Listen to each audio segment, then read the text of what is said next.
Good evening, everyone. Full house today. We have Woman of the Year. That's why we have a full house, I feel, representing these wonderful women we're going to honor tonight. So at this time, I would like to call to order the regular meeting of the Madera City Council, Wednesday, March 5th, 2025 at 6:01. City Clerk Gonzalez. The Madera City Council meetings are open to the public. This meeting will also be available for public viewing and participation through Zoom. Members of the public may also observe the live stream meeting on the city's website at www.madera.gov/live. Members of the public may comment on agenda items at the meeting or remotely through an electronic meeting via phone by dialing 669-900-6833. Enter ID 880-042-02973#.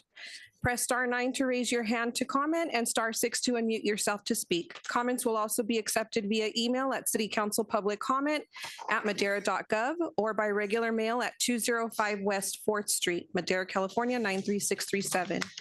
We also want to remind those viewing and in the audience that Wordly is available to translate this meeting from English to Spanish and 25 other languages. There is a QR code as you enter the council chambers. There's also a QR code on the agenda.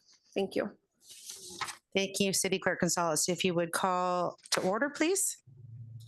Mayor Gallegos. Here. Mayor Pro Tem Rodriguez is absent. Councilmember Zachariah. Here. Councilmember Montes. Here. Councilmember Evans. Here. Councilmember Mejia. Here. And Councilmember Villegas. Here. Thank you for that. If everybody would please stand for invocation by Reverend Joseph.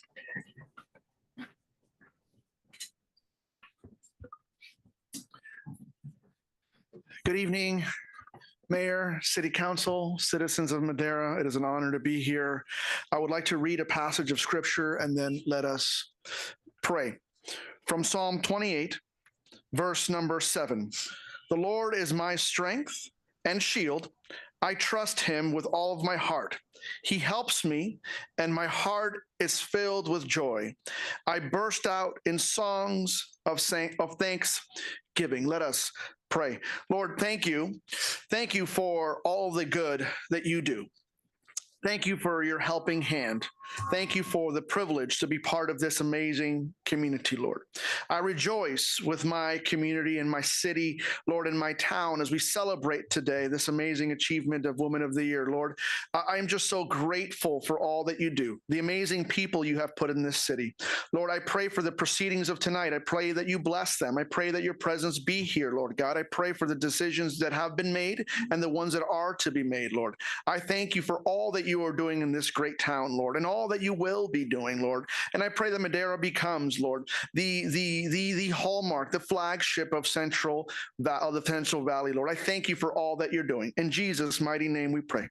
Amen. Amen. If you could please remain standing for the Pledge of Allegiance. Ready? Salute. I pledge allegiance to the flag of the United States of America and to the republic for which it stands, one nation, under God, indivisible, with liberty and justice for all.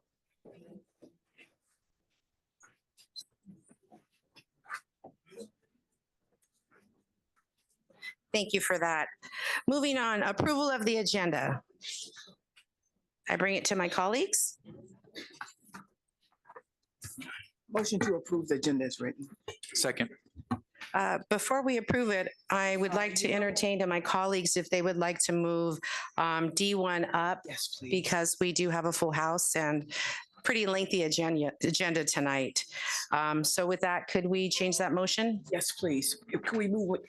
D1 up to the beginning of the agenda. And I offer the motion. Okay, we have a motion. I will second that amended motion. A second. All those in favor say aye. Aye. Those opposed, motion passes unanimously. And for my clarification, exactly where on the agenda is that going to come? It will come after public comment. Are we good with that? Yes. Okay, thank you. Moving on to presentation, City Clerk Gonzalez.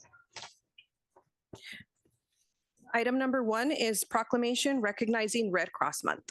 And that will be given by Council Member Montes.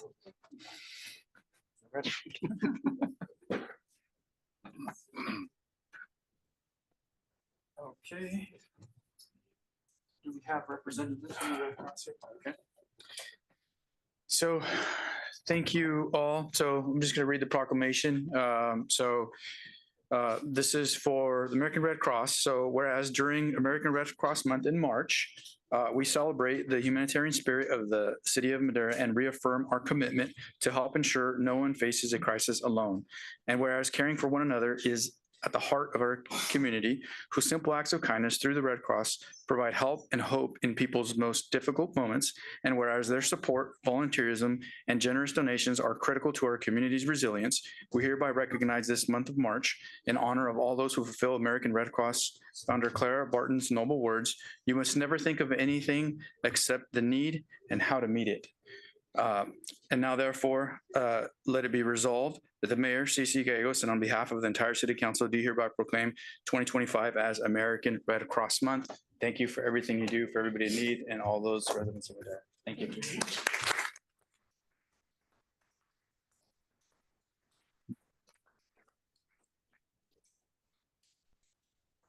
Hi, everyone. My name is Taylor, and it is my honor to represent the Red Cross here today, along with my colleagues, Diana, who serves our diverse communities, Felix, who just returned home from serving 2 weeks in Kentucky after devastating flooding, and Madera resident, one of our incredible long-term volunteers, and our board member, Gerald Goldstein, who helps lead the Central Valley chapter. Red Cross Month is really special for us to recognize the work of our volunteers and their impact on our communities. And we encourage the public to get involved however you can, whether it's taking a life-saving training, getting involved as a volunteer, or making a donation. Whatever you can do to get involved with your local Red Cross is deeply encouraged, and we invite you to join our mission. So thank you so much to the council for this honor. And on behalf of the Red Cross, thank you to the community.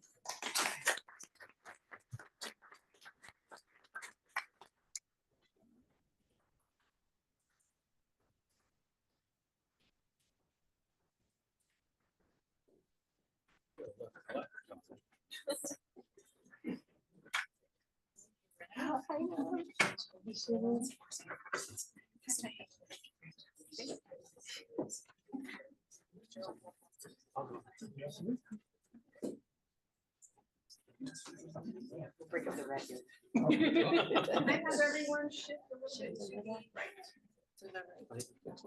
Your left. Our left. Our left. A little bit more, a little bit more. A little bit more. Turn sideways, that helps. There we go. 1, 2, 3.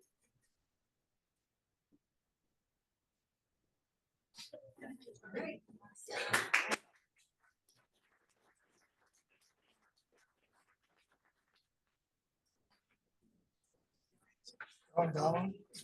I'll see you guys.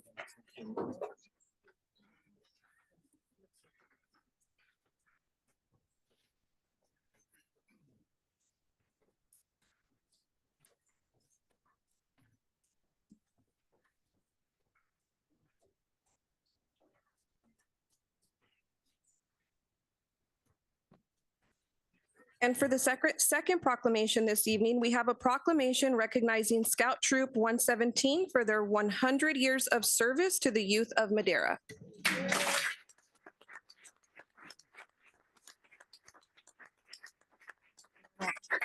We have committee chair coming up, Tim Escobedo, and do we have Scoutmaster James Dunn in the house? I think he's at work. Oh, thank you for coming today. This is an exciting moment here. Troop 117 is their 100th year anniversary. They were founded in 1925 and has proudly served the youth of Madera for over 100 years, fostering leadership and responsibility and community service and many other issues and concerns that they have done throughout this community. They provided young people which were valuable life skills, outdoors experiences, and the principles of character, citizenship, and personal fitness, which a lot of our young people need to get more involved in these activities, especially me knowing as an educator. The troop committed to the Scout Oath and Law has inspired countless youth to strive for excellence, earning prestigious ranks such such as Eagle Scouts and contributing meaningful to our society. The City of Madera recognizes today and commends Scout Troop 117 for its century of dedication, leadership, and positive influence on the lives of our young people. So I, Cece Gallegos, Mayor City of Madera, on behalf of our entire council tonight, hereby recognize and congratulate Scout Troop 117 on their 100th year anniversary. Congratulations.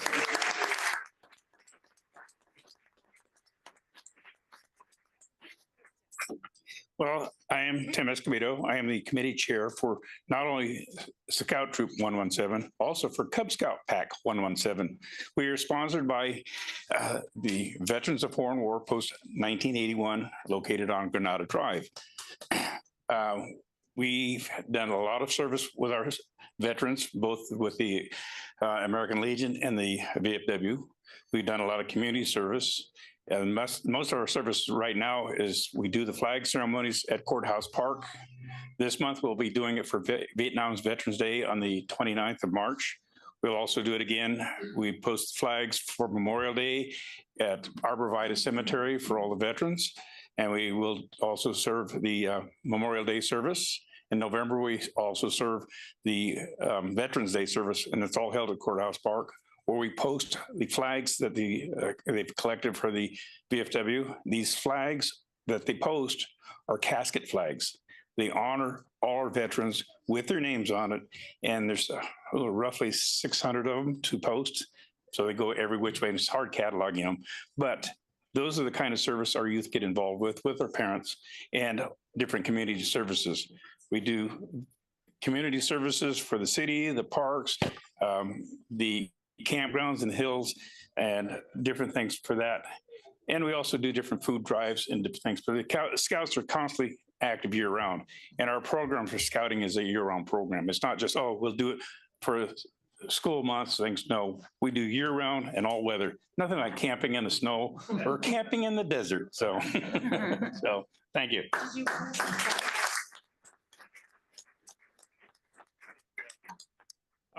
Coming up this weekend, not this weekend, next weekend, on the 15th, we're doing a 100th year anniversary dinner at the VFW Hall. I don't have any tickets with me, but you can contact Susie at the VFW Hall. She has some tickets available. They're $20 a plate, and her hours are from 9 to noon, Monday through Friday. So we've gone pretty well through most of the tickets, so we're unlimited. Thank you. Good, thank you. Come on up.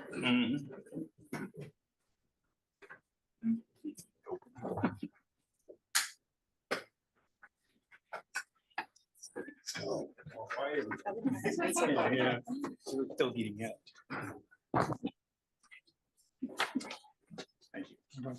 Thank you. Center. Oh,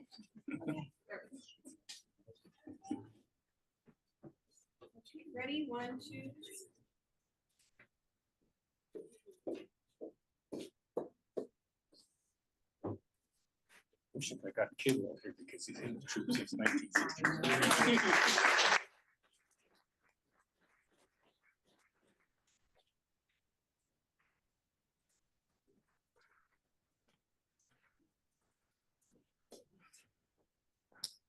And for our third proclamation this evening, we have a proclamation recognizing Women's History Month.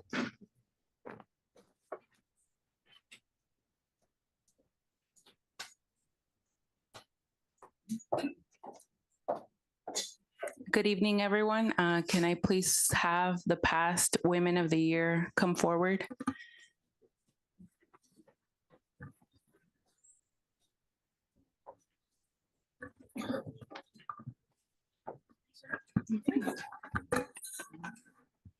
Can we get a round of applause for past Women of the Year?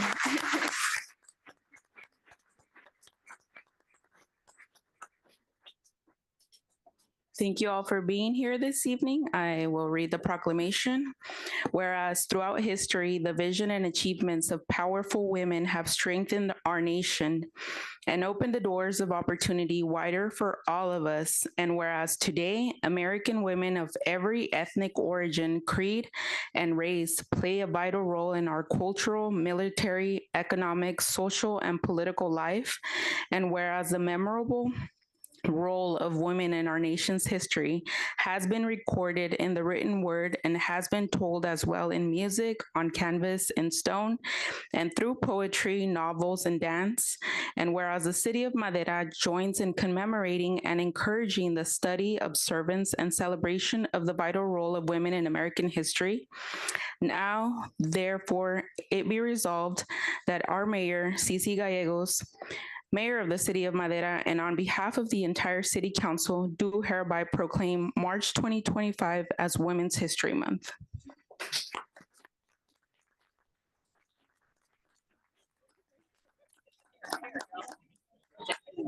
And on the back of your program, you will see all the women who have been honored. This is our 4th annual Women of the Year. If we could have Trustee Salazar also join us up here for a photo.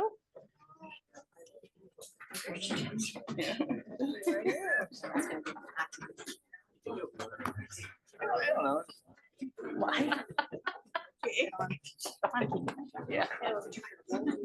No.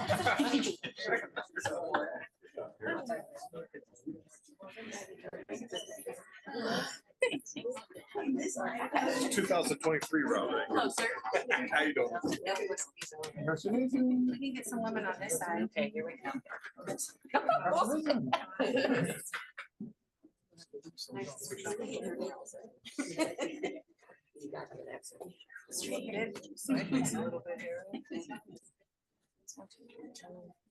you want to come on this side? Councilman Montez? You turn sideways and squeeze everybody in. Do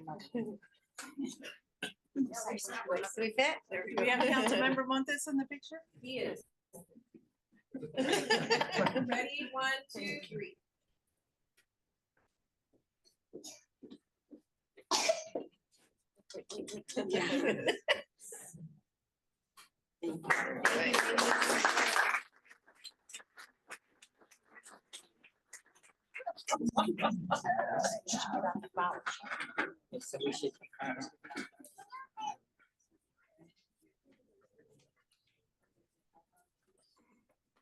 What's going on? I know.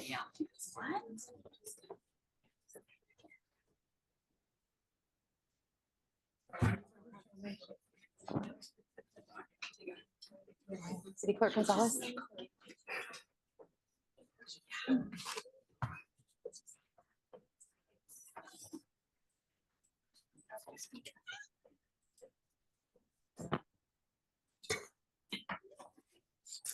Now I'd like to ask Councilmember Rohi Zachariah to approach the podium and announce his nominee. At this time, this is the main event for this evening. We are going to be honoring 7 women in the city of Madera who have given countless hours and volunteer time to the youth, to our adults, to our seniors. And so we will start with our newly elected council member, Zachariah. I'd like to invite Sally Bonprezi up here, please.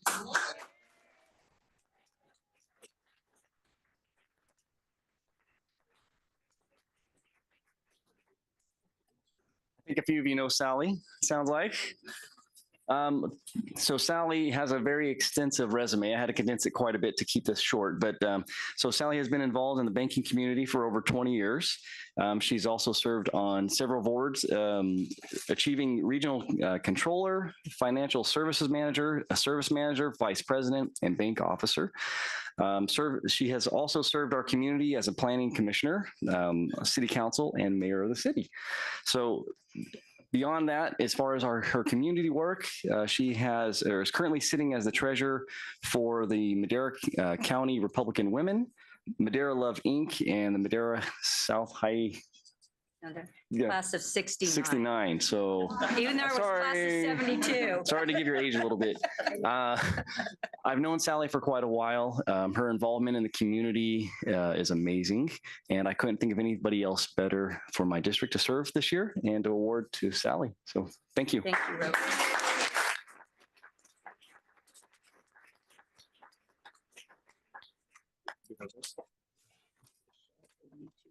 Yeah.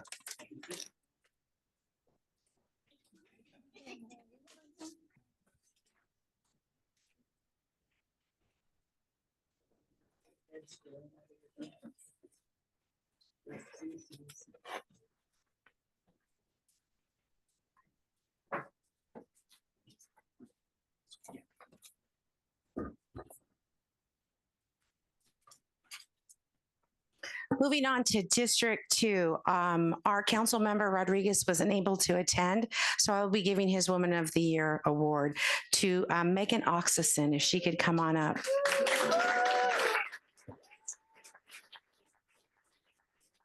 Welcome, Megan.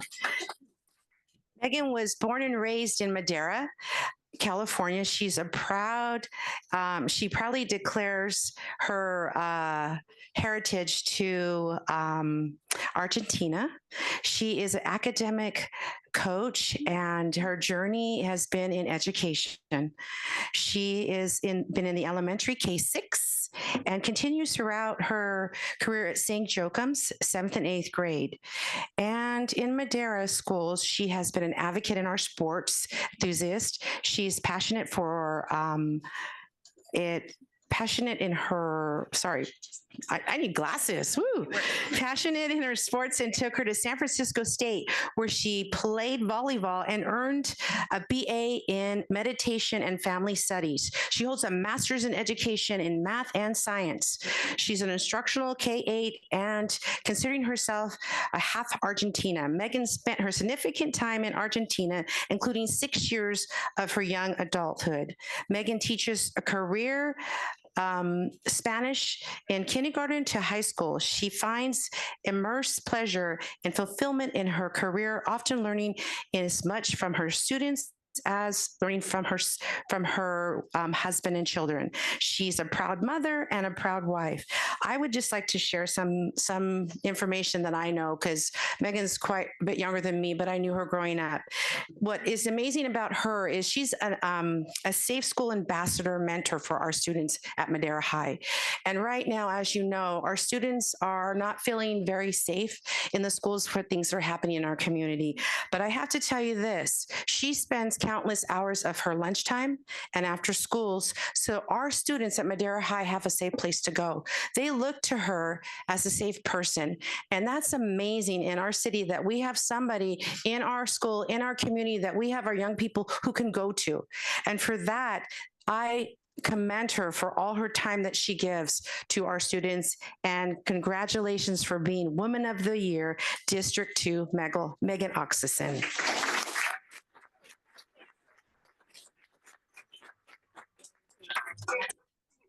Amazing.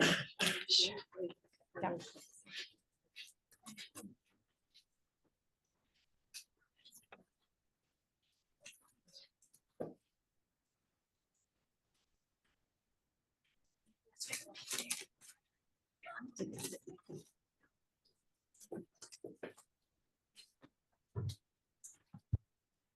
Good evening again, everybody. It's District 3's turn, and I am proud to nominate Stephanie Nathan, good friend, very active in the community. I'm going to read a little bit, and I'm not going to lie, I did plagiarize a lot of this.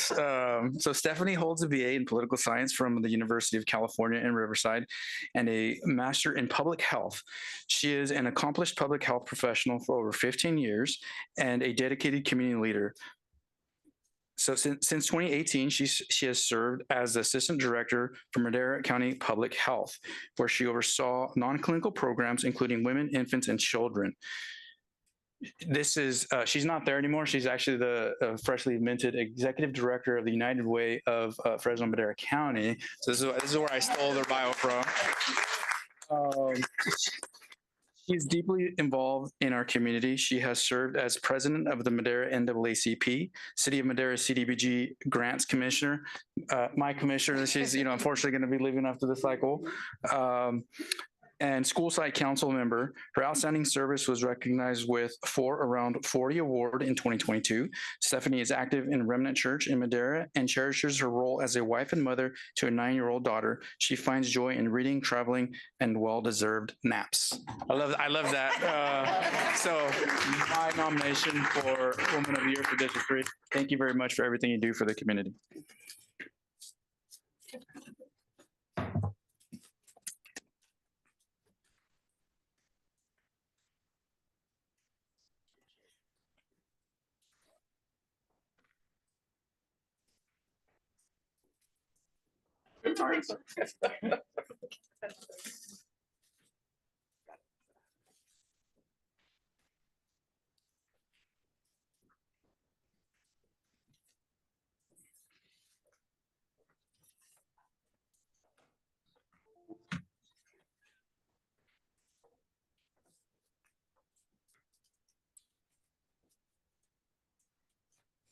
Blessings, everyone. It's so good to see each and every one of you here tonight. And I would like to bring up my nominee, Miss Jessica Melgoza.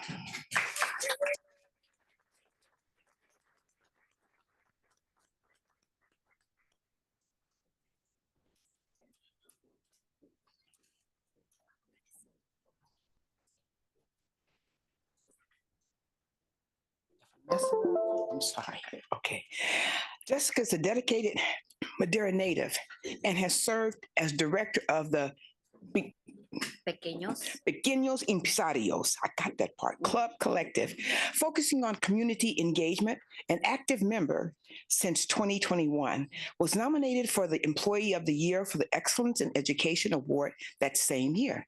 She was also recently honored with Madera County, nice, Women's Network Award and a parent and received a parent involvement recognition in 2024. Jessica earned her bachelor's degree in education from Western Governors University while being a devoted mother of 5. She now serves as the she now serves as District 4's Chief of Staff for Madera County Supervisor Leticia Gonzalez. With unwavering dedication, Jessica empowers young minds to achieve the impossible. Family-oriented, she cherishes moments with her loved ones, traveling and creating delightful dishes, I need that, and her busy schedule. Her principal from James Monroe Elementary is who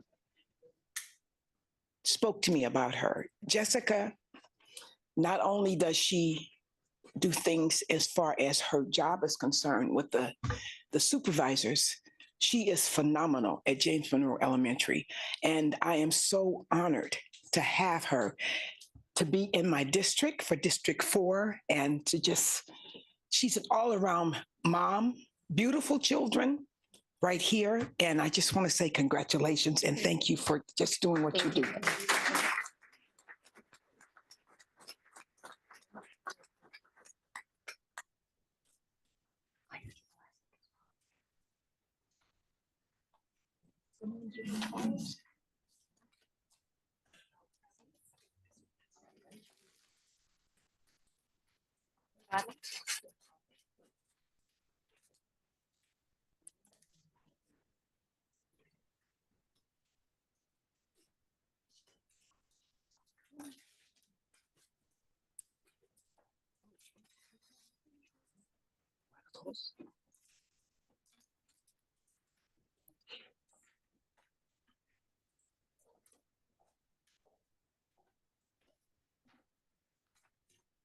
And now I will present the award for our District 5 Women of the Year. We do have both of our past recipients here. Ms. Leonor Hipolito is present, and also Jessica Flores de Jesus, who is our past recipient for District 5. If I could please have Ms. Michelle Oberty Desmond come forward.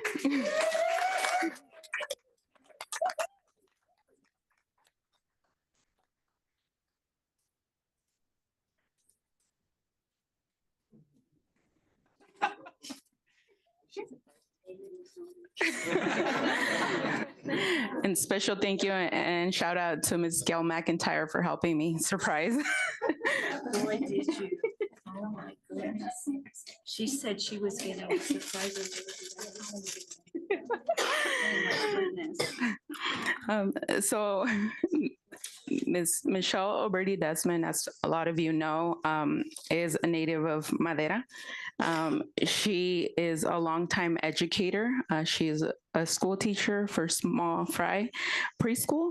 A lot of our community knows firsthand the quality education that she has provided as an educator, but also she has served our community through volunteer activities, and parents have spoken so well about the way that she helped educate them as parents. So congratulations to our 2025 Women of the Year for District 5, Ms. Michelle Oberti Desmond.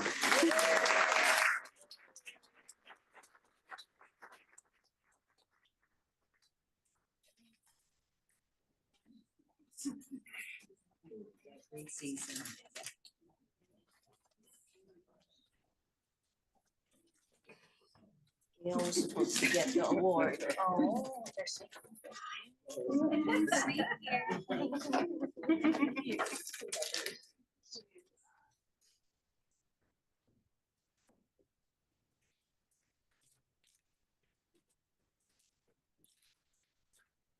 Okay, good evening, everybody. Thank you for coming. Lady of the Year, District 6, Maria Jimenez. She said Mari prefer.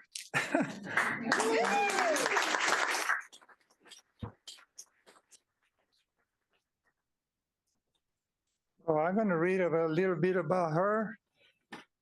Mari, she's very kind.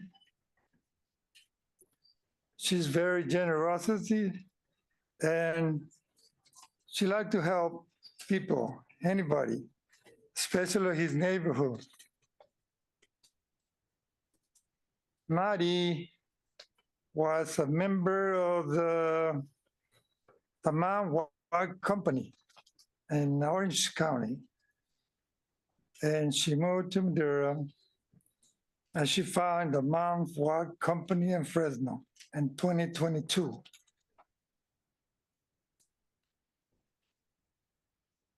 And she have 2 children, 1 boy, 1 girl, and a husband.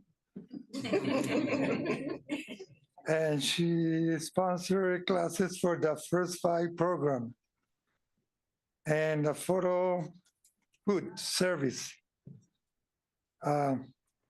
She's proud Fresno State alumna. She holds a bachelor's degree in public health administration.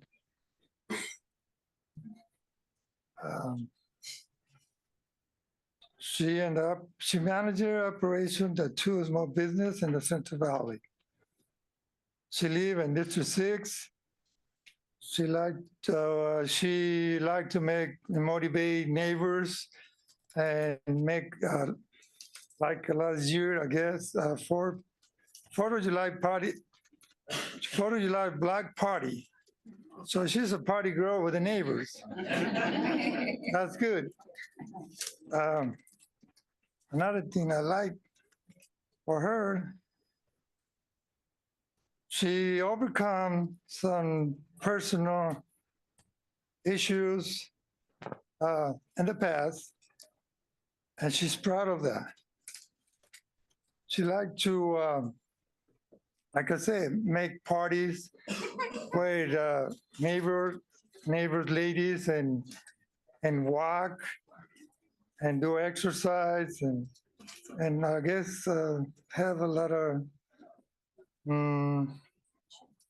communication and his own community with the Black parties.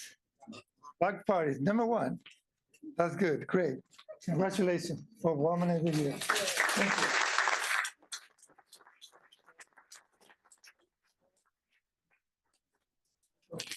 Oh. All right.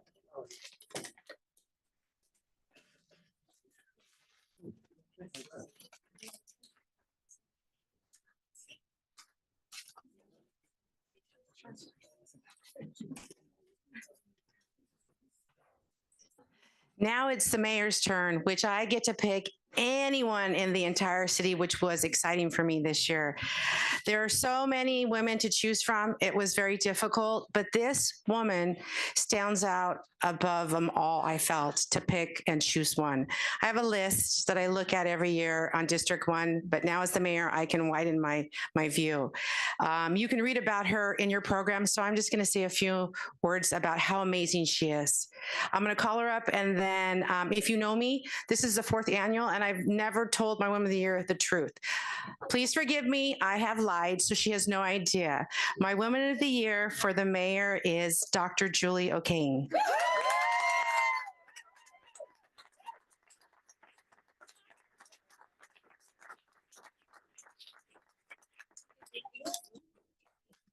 Wow. Hey. She does not like recognition, so I couldn't tell the truth, or she probably wouldn't have come tonight.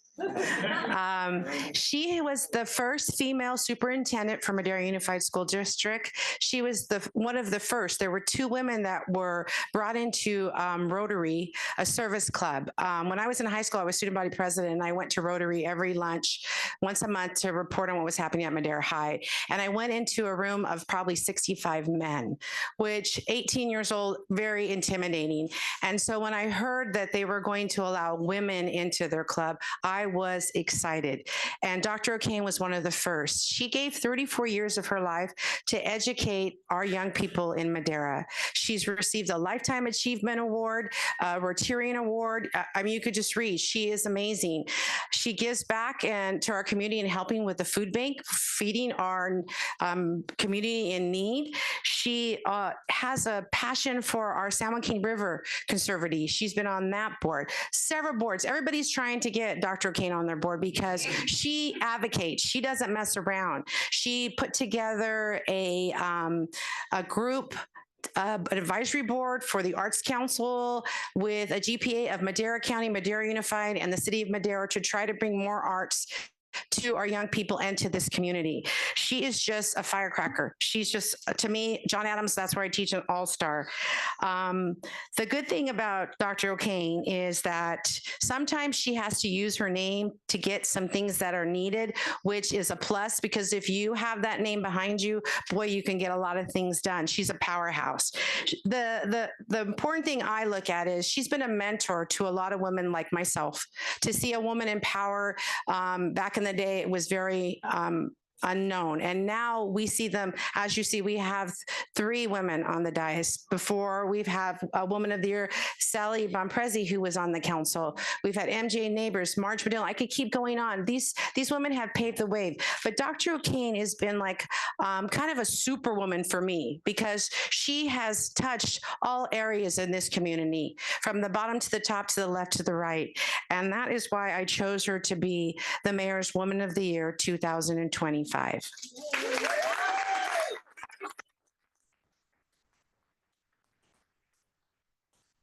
Something to do.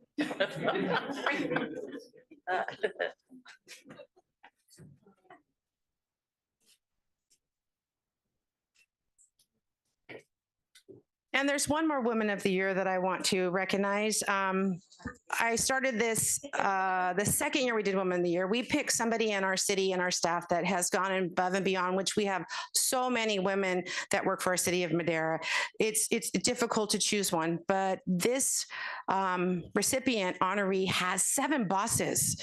That's really hard, and 7 demanding bosses. So if you don't know who I'm talking about, this woman is our city clerk, Alicia Gonzalez.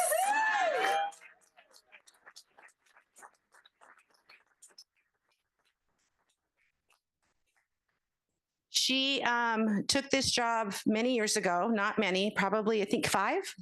And she was working for our housing authority before that as our administrative assistant / HR. So she has mentored even some city clerks that are new to this, because when she became a clerk, they mentored her. We've asked her for a lot of things to do, and she does them. She goes above and beyond when we're calling her at midnight, or we're calling or sending her an email at 5 o'clock, or we're panicking because we can't can't find this or we can't find that. She juggles everything that we need to make us look good up here and when we're out in the community. I can tell you that we have people call and we had to put a policy in place. We had people call the night before, we need a certificate because we have this event happening. And we had to kind of say, we need to give her 5 days. We're putting a lot on her plate here. So, but she's always making sure that we have certificates to represent this community from this council and the mayor. She's always making sure that we are at our best. And if we have any questions, she's the one that comes up with the answers. So I could go on and on again about her. I didn't want to put her in the program because she would have saw it. And again, I didn't tell the truth. She happened to see her family over here and the left of the right of you and wondered, what are they doing here? And I told her husband, be secretive. And then her son's with flowers. And I'm thinking she knows now. And she's giving me the look. So I would like to congratulate all our women of the year for 2025 and all the women in the past. Thank you for representing and help us tonight. It has been a pleasure. Thank you for what you do to this community. We are stronger with you. We're better with you. And we look forward to seeing what we're going to have come up against us next year. I'd like to thank all of you for spending your evening with us for about 45 minutes. I kind of promised a 30-minute program, but we had so many good things to say. We're going to take a 15-minute break so we can get our paparazzi up here. And I know the family wants to take some photos. So thank you for being here with us. Nice. About 7 o'clock, we'll reconvene on our council meeting. Thank you, everyone.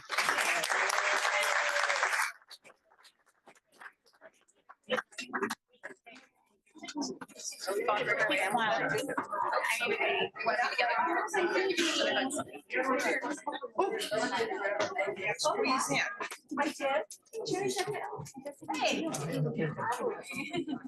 Yeah, I like to know. Now I know I'm a little bit detailed. Yes, you are. Not very much though, but I like my mom with us. So. Are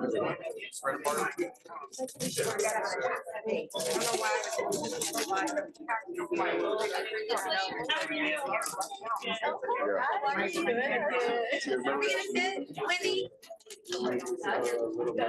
We can squish.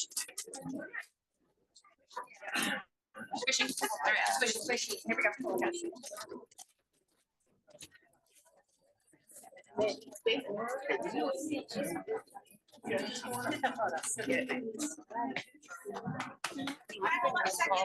Can we get the council members? Okay, let me block your number quick.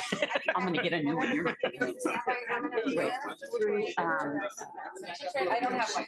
real sure. It's in May, but I will double check, yeah. Do you turn the other sideways? Do we fit? Do we fit? No, It's sometime in May, but I don't. Is this her stuff? Yeah. Okay. It's because it's wide open and.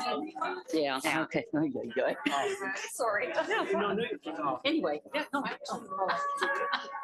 You guys want the PowerPoint, just tell me. Or do you go to the boss? No, we, Whatever you want. I'll do whatever you guys want. Well, it probably be like 20 minutes or half an hour. I mean, maybe. I'm long-winded. Okay. I'm gonna say what you get going, it's hard.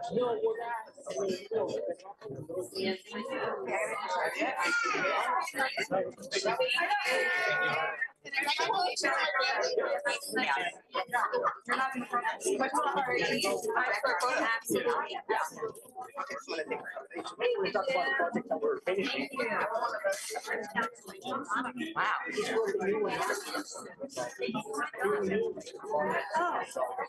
I know, I had to make sure Candy got you here. I was like, oh my God. I was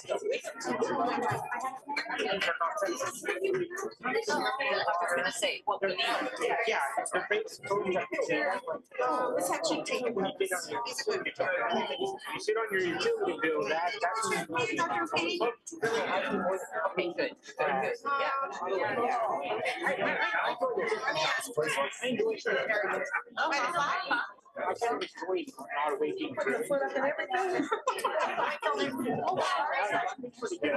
One, two, Yeah, well, good. We'll get you. I don't mind it. Oh, wait a second. Okay, here we go. That's why it's so come too. Is that your? Yes, Talking about apparently that's. No, I already said that. Thank you. What? Hey, we're gonna miss you.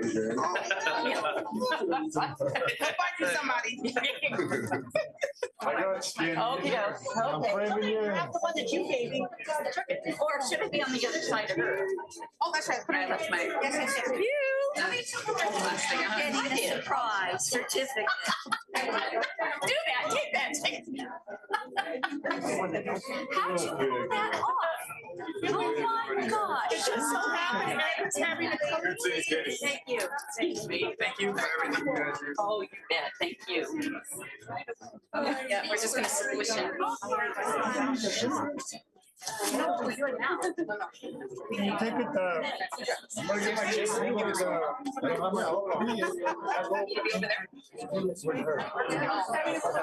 Oh, yeah. You can't have all fun.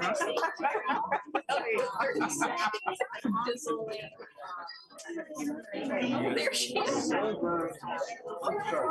you want, did you want to come up here? I'm right here. Did you want to come up here? She's here. Yes. Yes, thank you,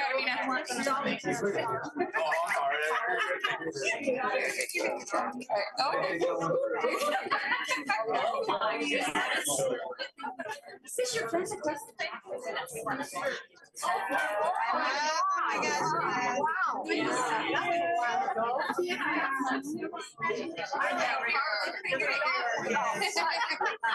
Glasses.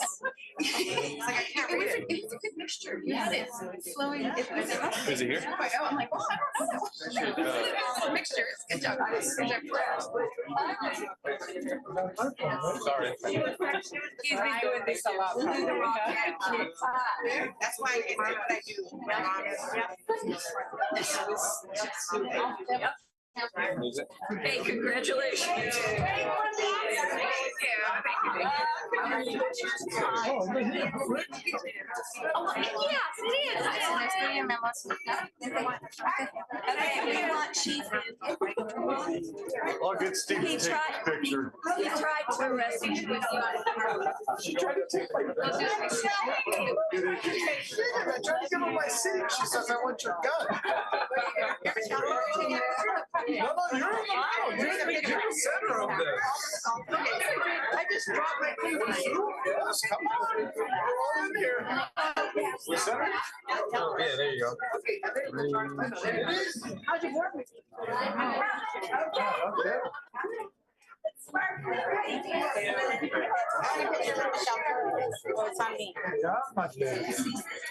Steven, I drive by your house every morning.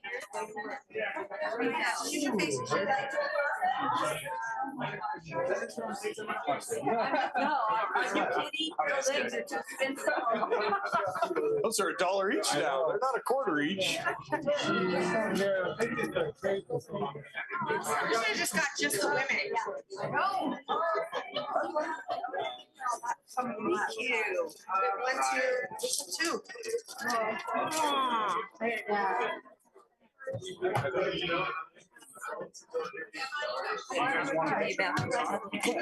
Trina. Yeah. And hey. Yes. You need to come here. I know. Yes. I got her across America. In the white and then my sister.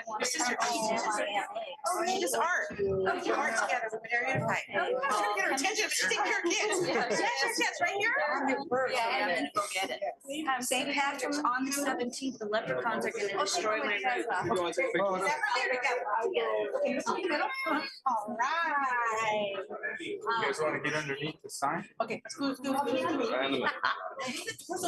point did you figure it out when you walked in or prior? When I looked up. I thought, what the hell are you working? I did the same thing. You didn't know? Until I looked at the. I mean, I knew about the thing. She always writes the old back. Yeah. Oh, well, that's two? Okay. You guys. There we go. Sure. So I wrote it down. Can you be there? Yes, sure. Yeah. And then when I wasn't here by 5:45, like, right. Okay. Okay. She's not even seeing me and I'm waving to her. Yeah, let's go over there. Yeah, she's funny. Mom walked out. Go over there and take it to the home. Something to eat or whatever. Okay. Don't touch it.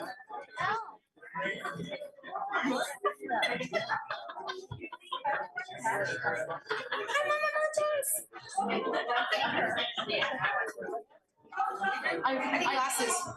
Yeah.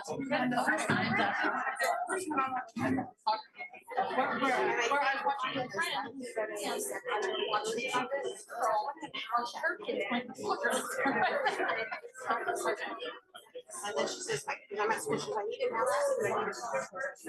So I sent the camera, I said, when I put it down like this, I wanted like half the size of this. Oh. Oh. No, I think she has some already. Just come through.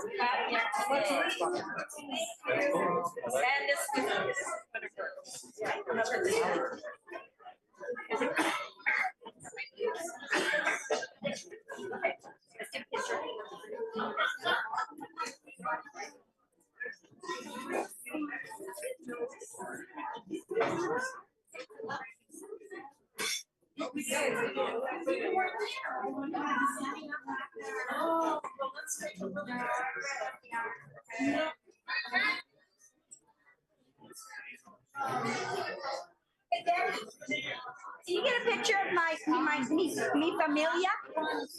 My family? Jim. Okay, yeah, Jim.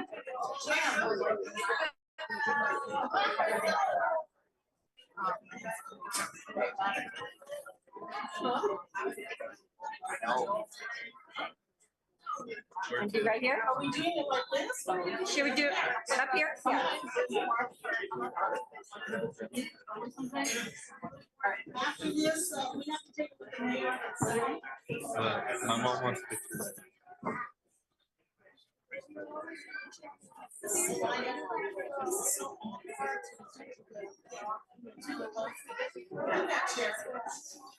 That chair. You ready? Okay.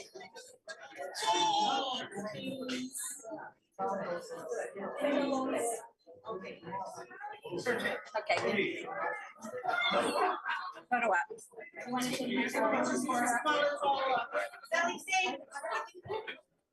Okay.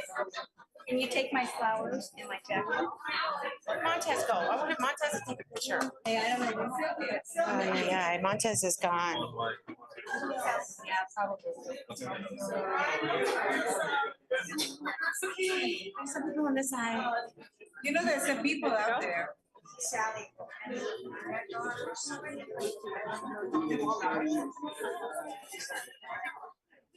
Okay, over here. This side, we need some people on this side.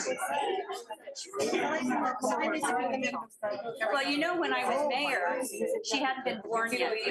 One, two, three. So from this side. So we have one. Sharon's out there. One, two, three.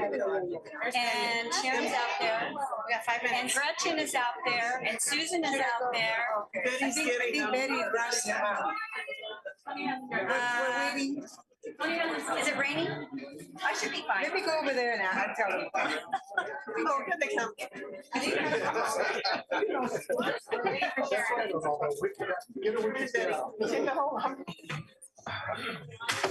Candy, go. Where's Candy? Everybody left, I think. Come on. Come on. Come on over on this side. That's all I got to read. Yes. You're in trouble. I know. Come on, trouble. There we go. Perfect. Squeeze us. Did you get a good one?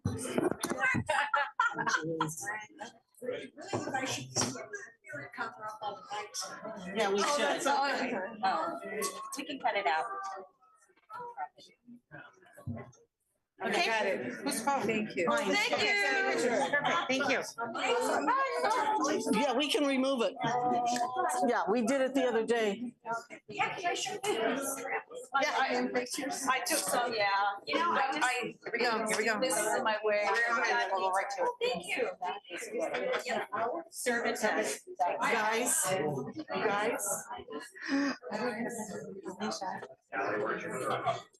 Probably next to the.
Yeah.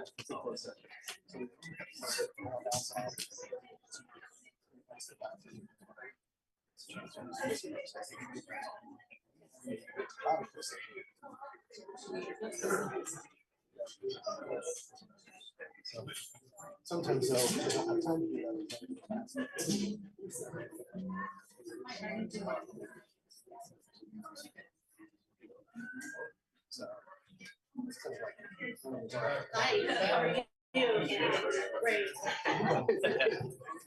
We like that. 100%. Yeah. 3 minutes. 3 minutes? 3 minutes. All right. Somebody's car. I hope it's not mine. No, mine's in the back. That's right. Not mine. Somebody's car.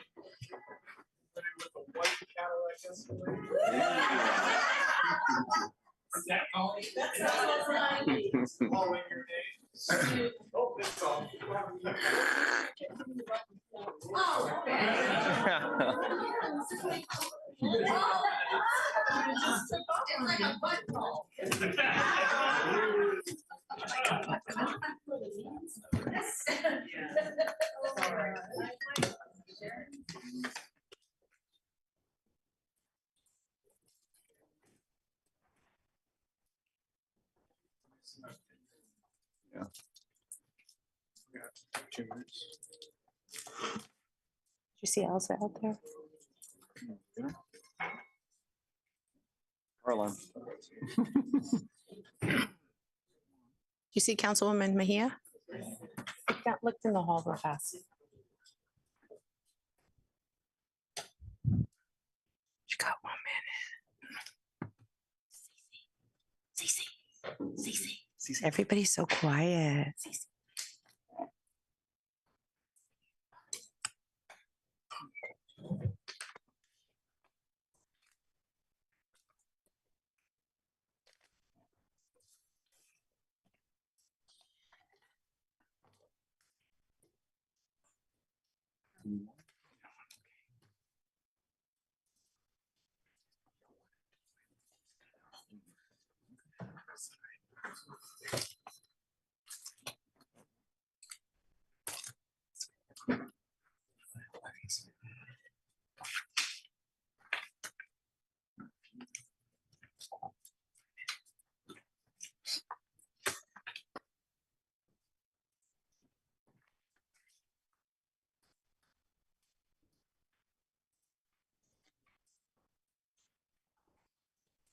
Welcome back, Eric. Oh, sorry, mics aren't on. Thank you. Welcome back, everyone. We are going to proceed to public comment. City Clerk Gonzalez.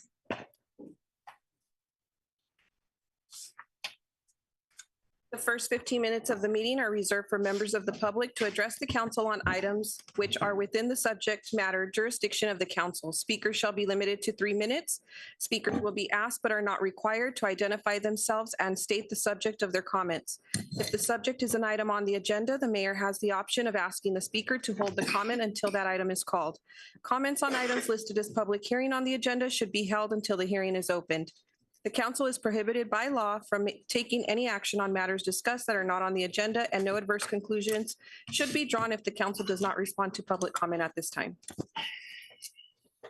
Thank you. Anybody in the House have public comment on an item that is not on the agenda?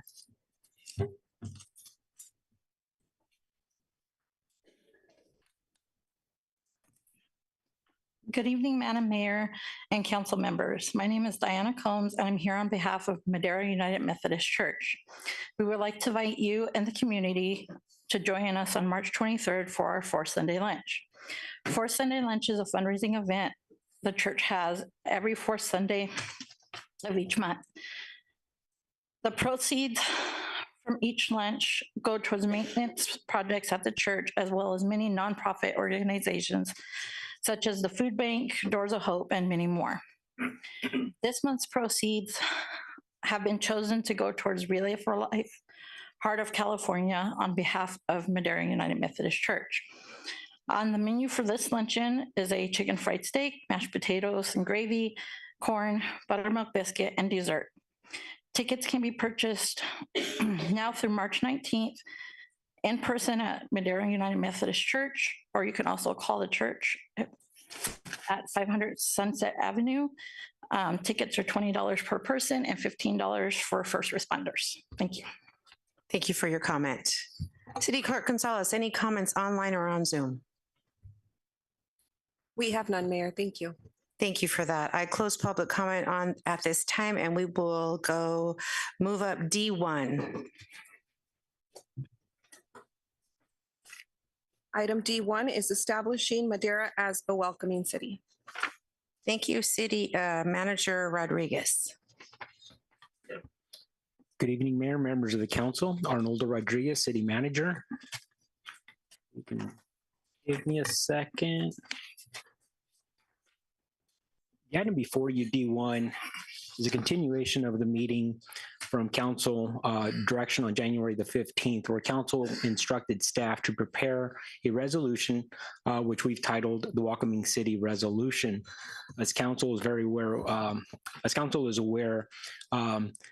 prior to January the 15th, there was recent activity by federal ICE agents in terms of deporting undocumented migrants in our community, but not simply in Madera, rather the country. This obviously created a tremendous amount of unrest, as the Madera population has a large foreign-born population.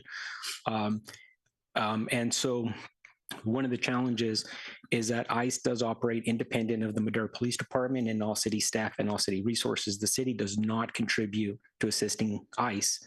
There are a couple of situations where if it's a serious situation and it could result in someone being hurt, ICE could, in theory, request assistance from the police department, not necessarily to apprehend someone, but rather to help provide security. However, the city of Madera does not provide ICE any information when it comes to the person's status in terms of being documented versus undocumented. So this item was prepared in response to that. This is different than a sanctuary city, which has gained a lot of national attention, and we'll be talking about that in a couple of slides. As soon as the slide moves over. So again, I talked about this very briefly a few minutes ago, but ICE is not required, but will sometimes notify the city of their presence. So again, I do want to emphasize the word sometimes. The city is not always aware of when ICE agents are in the community. I know recently, probably a month or so ago, there was discussion on social media of ICE agents visiting the local courthouse. Again, that's the courthouse is not operated by the city. The city does not patrol the courthouse. That's operated in partnership between the county and the state. But again, it's not something that the city is involved with, and the city does not collaborate with ICE. We simply don't have the resources. And on top of that, Senate Bill 54, which is a state legislation, prohibits local governments from doing that. I think it's also worth mentioning that historically, the city of Madera has supported stances when it comes to immigrants in Madera, specifically the DREAM Act and DACA as recently as January of 2018. So the city does have a history of supporting such resolutions. A couple of recent items. I think in my last presentation, I used the word fluid probably 5 times. The situation remains fluid as of noon today, East Coast time. There was more recent activity by either the courts. I think there was the 4 mayors of 4 large cities today were questioned by, if I recall, members of Congress. Again, it's a fluid situation. I happened to skim it earlier this evening, so I may have a couple of details slightly off here, but it's fluid. It appears like there is new information or new directions by the executive office, which is the president of the United States. It's a moving target. There's action not daily, but very regularly right now. And mind you, he did come into office January 20th, and we're in the first week of March. So again, there's been a lot of activity, a lot of direction, and a lot of jurisdictions such as Madera are attempting to decipher how it impacts us directly, because sometimes it is a challenge because they're coming at us at such a rapid rate, and some of them are being taken to the courts, and then we're trying to follow that process, which is time consuming, and it feels like you're always trying to stay on top of it. The president has indicated that there are potential legal and financial implications for the city if the city were to adopt a sanctuary city. Sanctuary city status is somewhat of a challenge because it's very specific that the city will not cooperate. Right now, we're not cooperating.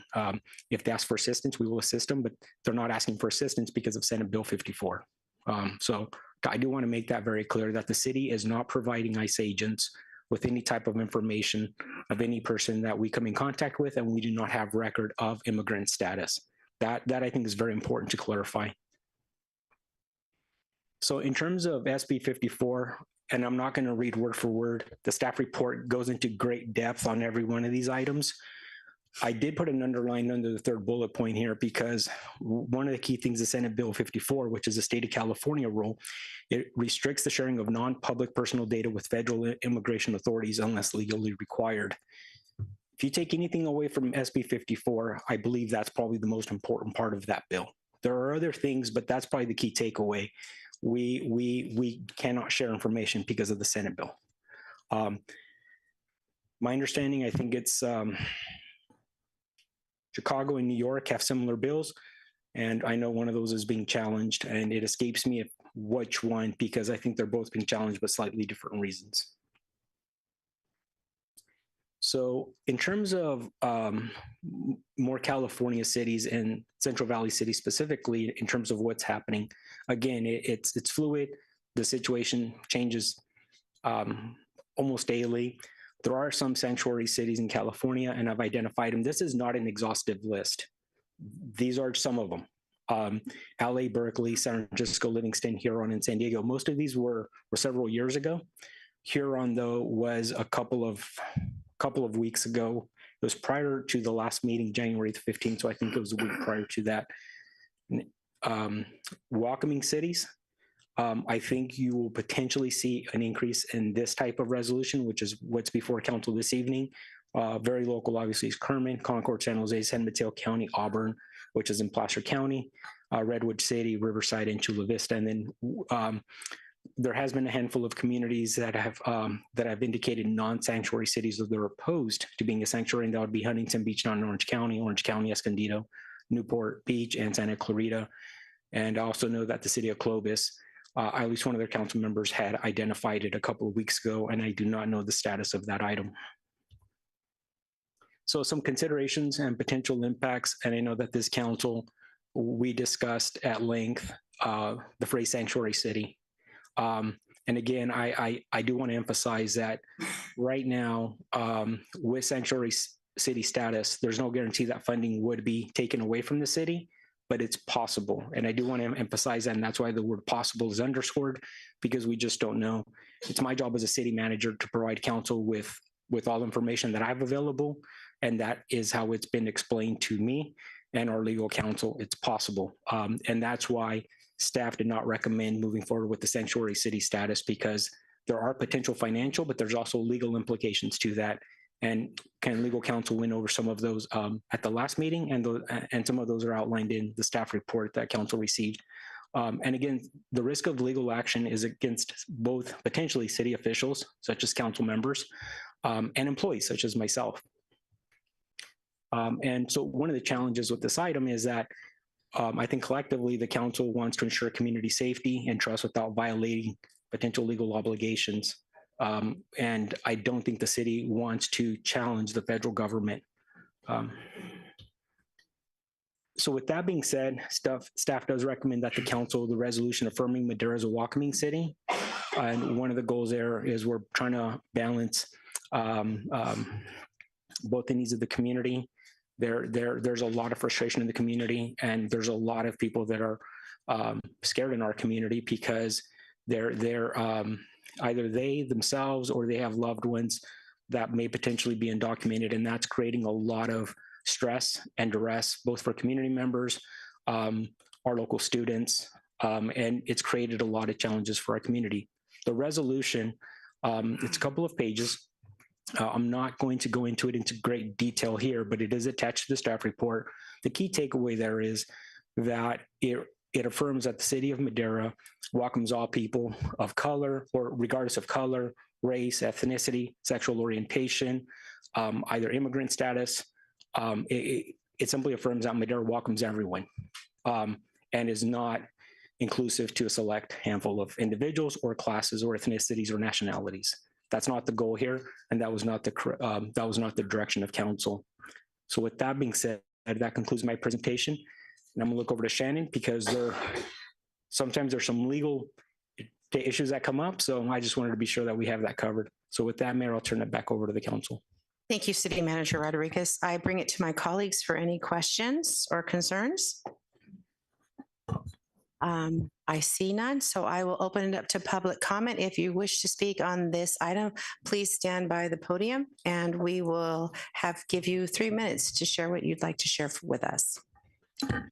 Thank you, Mayor Gallegos and City Council. Thank you very much for having us here to discuss this very important issue. Former Speaker of the House, Tip O'Neill, once said that all politics is local. And I firmly believe that everything that we do here locally in our city of Madera takes a little bit more than national politics. There's a certain amount of things that we can influence at the national level, but we can certainly take more of a humanitarian stance in our local community that will have an impact on our community. As you know, many of our community members are fearful of what is going to happen to them. People are afraid to go worship People are afraid to take their children to school, go shopping at Home Depot, etc. This proposal that we're looking at today is very strategic in that we're not asking for sanctuary city status. Nowhere in this document can anyone point to the word sanctuary city as a proposal. We are fully aware that law enforcement has the right to do their job, and no one on our, as far as myself or my community, is advocating for us to break the law and stop anyone in law enforcement from doing their job. What we want and what we're asking for is that the people in our community not to fear our local police department or our sheriff's department in Madera, because these are our friends. These are the people who are protecting us. And if you are fearful that our police department or our sheriff department are going to challenge your legal status, who is going to want to approach our law enforcement officers and report domestic abuse? Who is going to report crime of any kind, burglary, robbery, speeding, etc.? And that's what we want to alleviate. I've been working all my life because I have 2 children in law enforcement, that I want to bridge that gap between our community and our law enforcement officers. I want them to see them as protectors of our community and not be fearful. So this idea, I want to make sure that we understand, is a humanitarian effort on our part. Law enforcement is going to do what they're going to do. ICE is going to do what they're going to do. We're not going to interfere with that. All we ask is that we give them an opportunity to be able to get to know our community and know that this community supports them, because everything they do for us as friends and neighbors is a good thing for us. There's a lot of people who are not criminals. Thank you. Comment.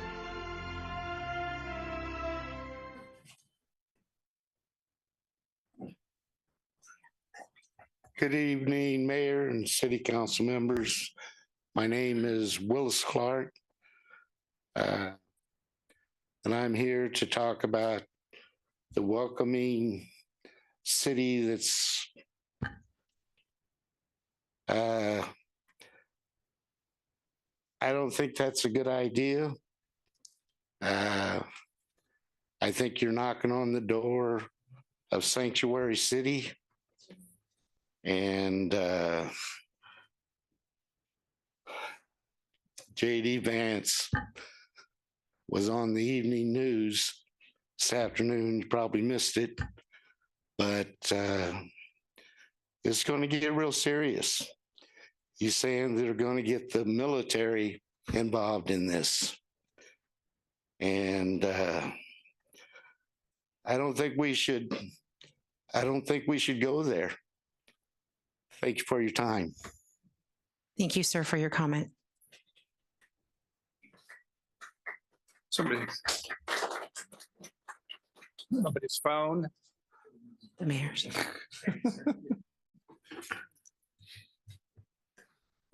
Good evening. My name is Keith Rigby. Thank you, Mayor Gallegos and City Council, for allowing me the opportunity to speak. I urge Madera City Council not to issue the resolution that would proclaim the City of Madera's commitment to being a welcoming, inclusive, and supportive community for all residents. Reading the resolutions, I find no differentiation between the resolution itself and the word sanctuary cities. Changing its name is like putting lipstick on a pig. It's still a pig. Regarding the staff report on the issue of welcoming city designation, it appears that there are some uncertainties as to the impact such a declaration might possibly have on future federal funding. If we have that uncertainty, then I urge us not to proceed. As the report states, federal funding is essential to our city. It appears to me that the resolution does not separate legal immigrants from illegal aliens, and there is a huge difference. For the most part, our nation is built on immigrants. The San Joaquin Valley is a prime example of a diverse population. We work together, We pay taxes together, and together we hope that our community provides us with a safe and secure environment to raise families. With that desire, I would hope that our police, sheriff, and fire departments use all the resources they have to maintain our safety. That means to me that if the FBI, DEA, ATF, or ICE knocks on the door of our city officials and says, we need your assistance, the response they would get would be, we'd be happy to help. What can we do? City officials that harbor illegal activity are not building a safe community for me and my family. Please don't look the other way when someone breaks the law. There is a legal way for refugees and immigrants to enter the United States, and those that make the effort to enter legally should be welcomed with open arms because of the many talents they bring and provide our nation. If you enter legally, you should not have any fear whatsoever of retribution or be afraid to call for help when help is needed. In my opinion, this resolution is unnecessary and may put our federal funding at risk. Please don't issue it. Thank you. Thank you for your comment.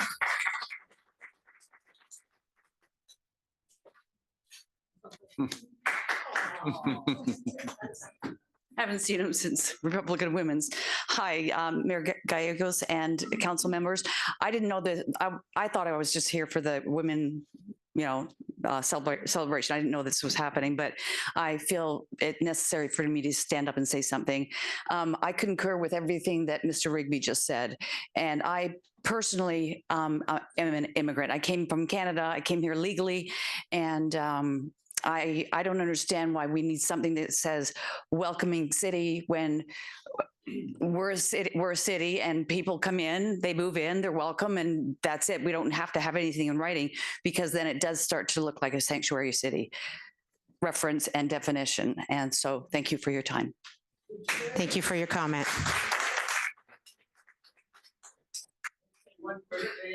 No. Oh, sorry, I have to be at the desk. Good evening.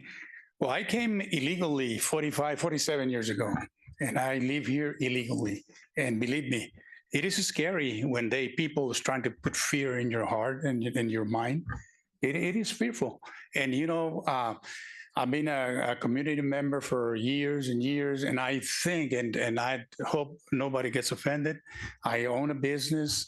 I've been a pastor for 17 years. I help in the churches and all that, and I will contribute more than many American people in the city of Madera. And nobody take offense, hope not, but what I think is, now I'm legal now. I'm a U.S. citizen, and United States opened the doors for me, and I'm very grateful of that. And I've been a legal abiding citizen for so many years. I became a citizen in 1985. And I mean, I've been working, I've been contributing to the government, paying my taxes, doing everything I can, helping the community. As a pastor, I change a lot of lives, through the help of Christ. And, I've been working a lot, with the community, for the community, and we all make mistakes. But, what I'm trying to say is, yeah, it is scary, especially when you don't have any defense. We're talking about criminals. And let me tell you one thing. I agree that anybody that commit a crime should pay the price. I do believe that. And if they have to be removed from the United States, I agree, totally agree with that. But where there's the majority of the people, they're not criminals. The majority of the people, they just want to earn a life, some money, help the family either here or in another country, wherever they came from. And I think sometimes, this is what I think in the news. I see in the news, sometimes they want to instill fear in people. And, our president is, the way he works is trying to instill fear so he can get his upper hand. And according to him, he's, doing a lot of business with that, but that's the way he works. We're not going to change it. And I'm not saying that we need to change that, but what we need is to work in the community as a community. And I understand the chief and one of the council members have a meeting with some of the people. My suggestion will be the best way to help this community that is in harm's way is educate them, teach them about the rights, and again, if they commit a crime, I'm with you. Take them out of here, send them back to where they came from. It's the law. And if they break in the law, hey, they make a choice to do that. But I'm talking about the people. You know, a lot of people that are very they're Christians. They're they help the family, the city, and everybody. And they're here to help themselves and help the country. And that's the people that we need to help. Now, with this, I finish. Thank you for your Christian. comment. If you're a Christian, think about that. Think what Christ wants you to do before you do anything else. Remember, one says, is it good to listen to the government or listen to Christ first? God bless you. Thank you for your comment.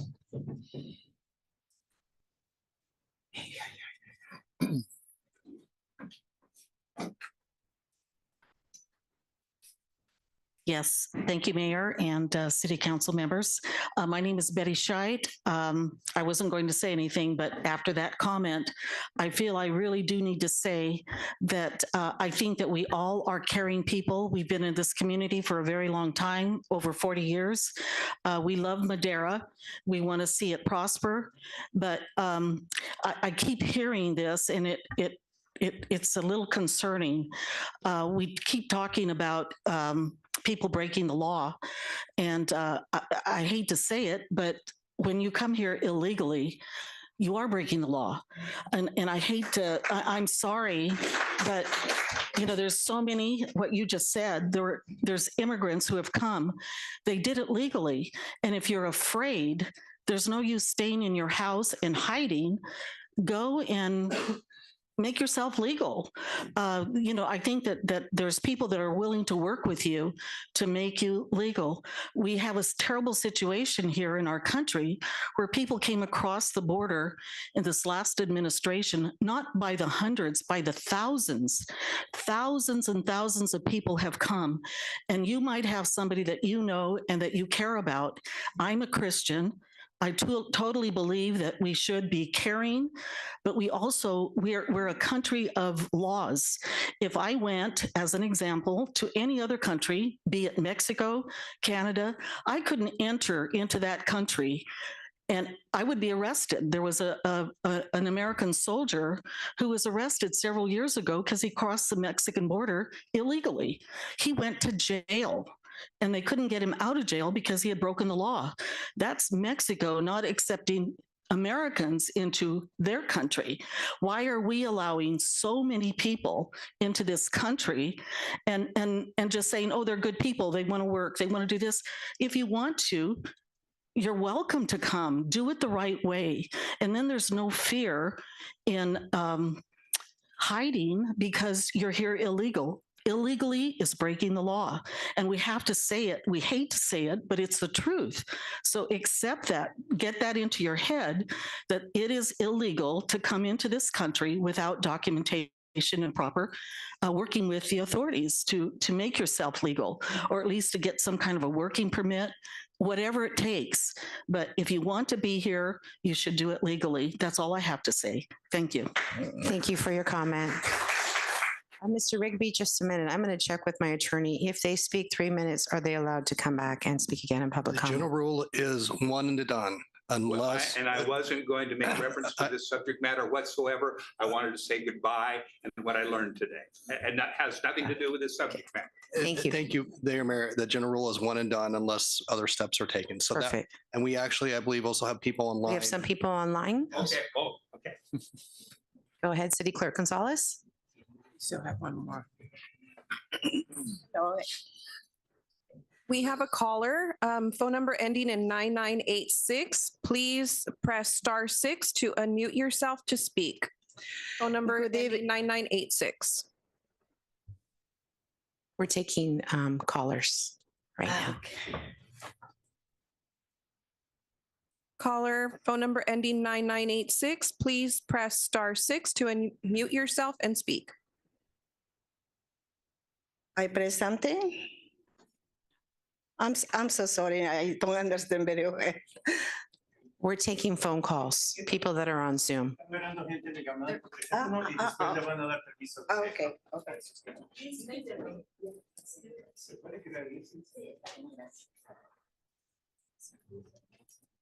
Caller, phone number ending 7379, please press *6 to unmute yourself and speak.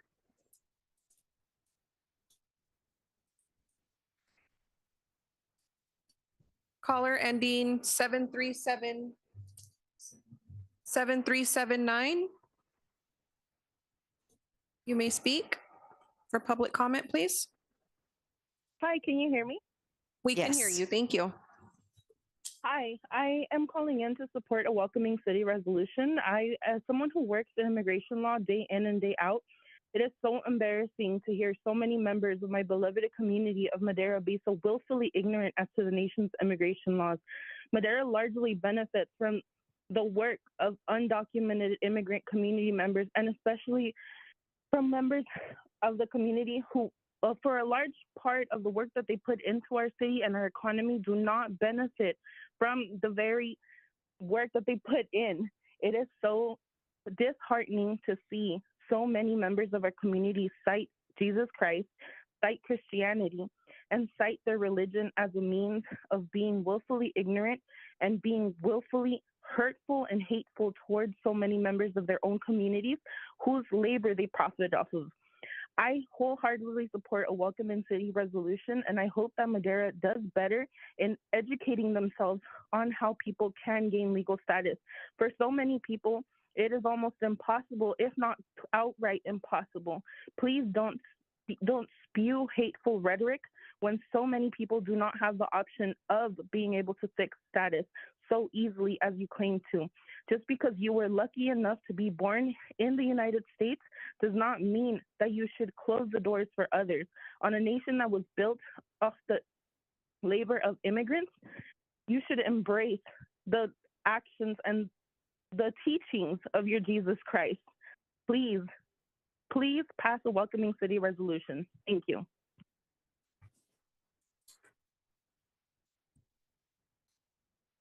Phone number ending 9986, please press *6 to unmute yourself to speak. Phone number ending 9986.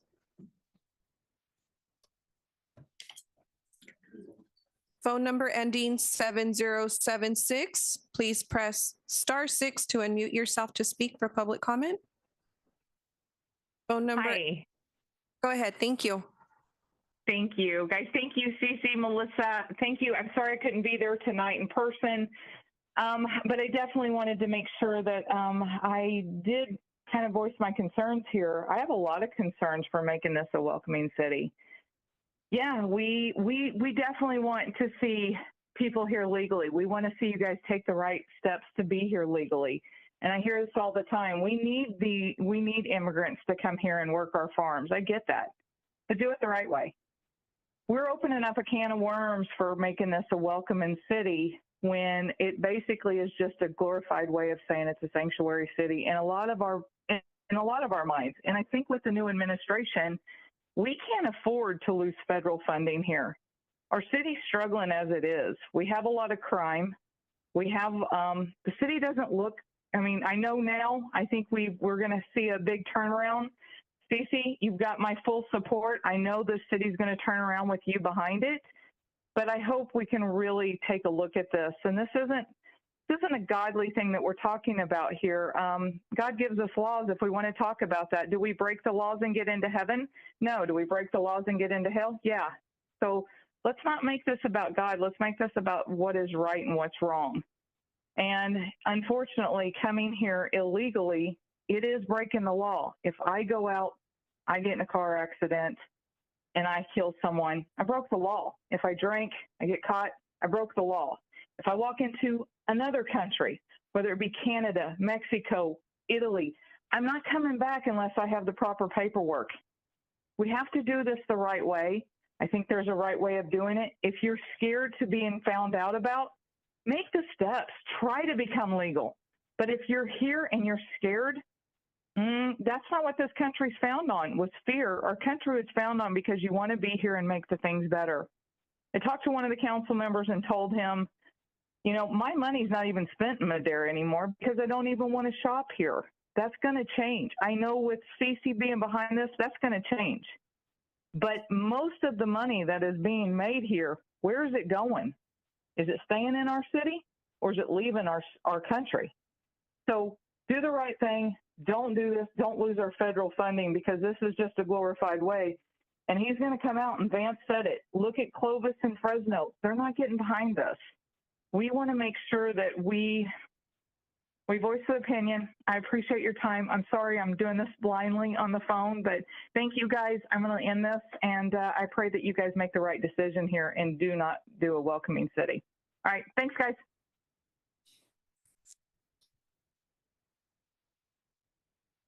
We have no other callers, Mayor. Do we have anybody on Zoom? We do not. Okay, I will take 2 more public comments in the House. Buenas noches, sobre todo a los consejeros. Disculpen que hable español, pero Good evening, Mayor and City Council. I'm sorry, I can only speak in Spanish, so I've asked Mr. Garcia to translate. soy Rosario Walker. También soy inmigrante legal. Vivo hace 30 años en este país. I am a legal resident. I'm here legally. I've been living here 30 years in this country. Estoy muy agradecida al país que me ha acogido, pero también he trabajado duro yo, mi esposo y mi familia. I am very glad for this country who has welcomed me and my family to this country. And we worked very hard, and we thank you very much for that. Lo que yo quería decir es que con la migración es un gran problema. Tal vez mucha gente puede decir que como inmigrante no debería decir esto, pero hay leyes que el gobierno tiene que saber manejar. Y con la I know that a lot of people won't agree with me, but I believe that the government has the right to enforce its laws.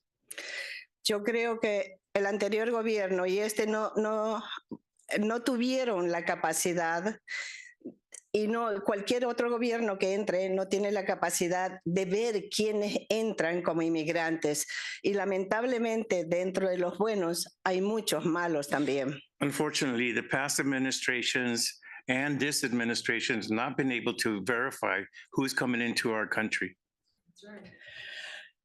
Por eso, en mi opinión, este pueblo que yo quiero mucho, que me acostumbré y aquí está mi casa, está mi familia, llegué a este pueblo, a mí no me gustaría que sea un santuario Madera. This, I am not in favor of having Madera be declared a sanctuary city. Y lo siento mucho por aquellos migrantes que, como en español decimos, por unos pagan el pato otros, que hay muy buenos trabajadores. Yo sé que viene la gente que viene aquí, viene a trabajar por su familia, pero también dentro de los malos estamos nosotros contribuyendo y llevando toda la responsabilidad por aquellos malos ciudadanos. Basically, what she's saying is that unfortunately, we have a saying in Spanish that because of some of bad apples, other people, or the good people, are suffering, and that's the situation that we have right now. Y la media tiene mucha culpa porque la gente está asustando a la gente. La media está politizada en favor a lo que le conviene y asustan a la gente aquí que están viniendo, que los van a agarrar por aquí, por allá, que no quieren ir al colegio, que se los están agarrando en lugares públicos y todo eso. So basically, she reiterates her stance against the sanctuary city status for the city of Madera. And unfortunately, this is a very difficult situation that we have in our country. Thank you very much. Yes, too. Okay. Thank you for your comment and the translation. Thank you.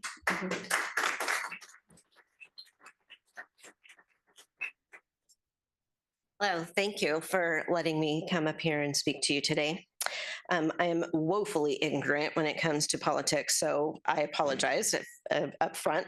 But it has ignited a fire under my behind.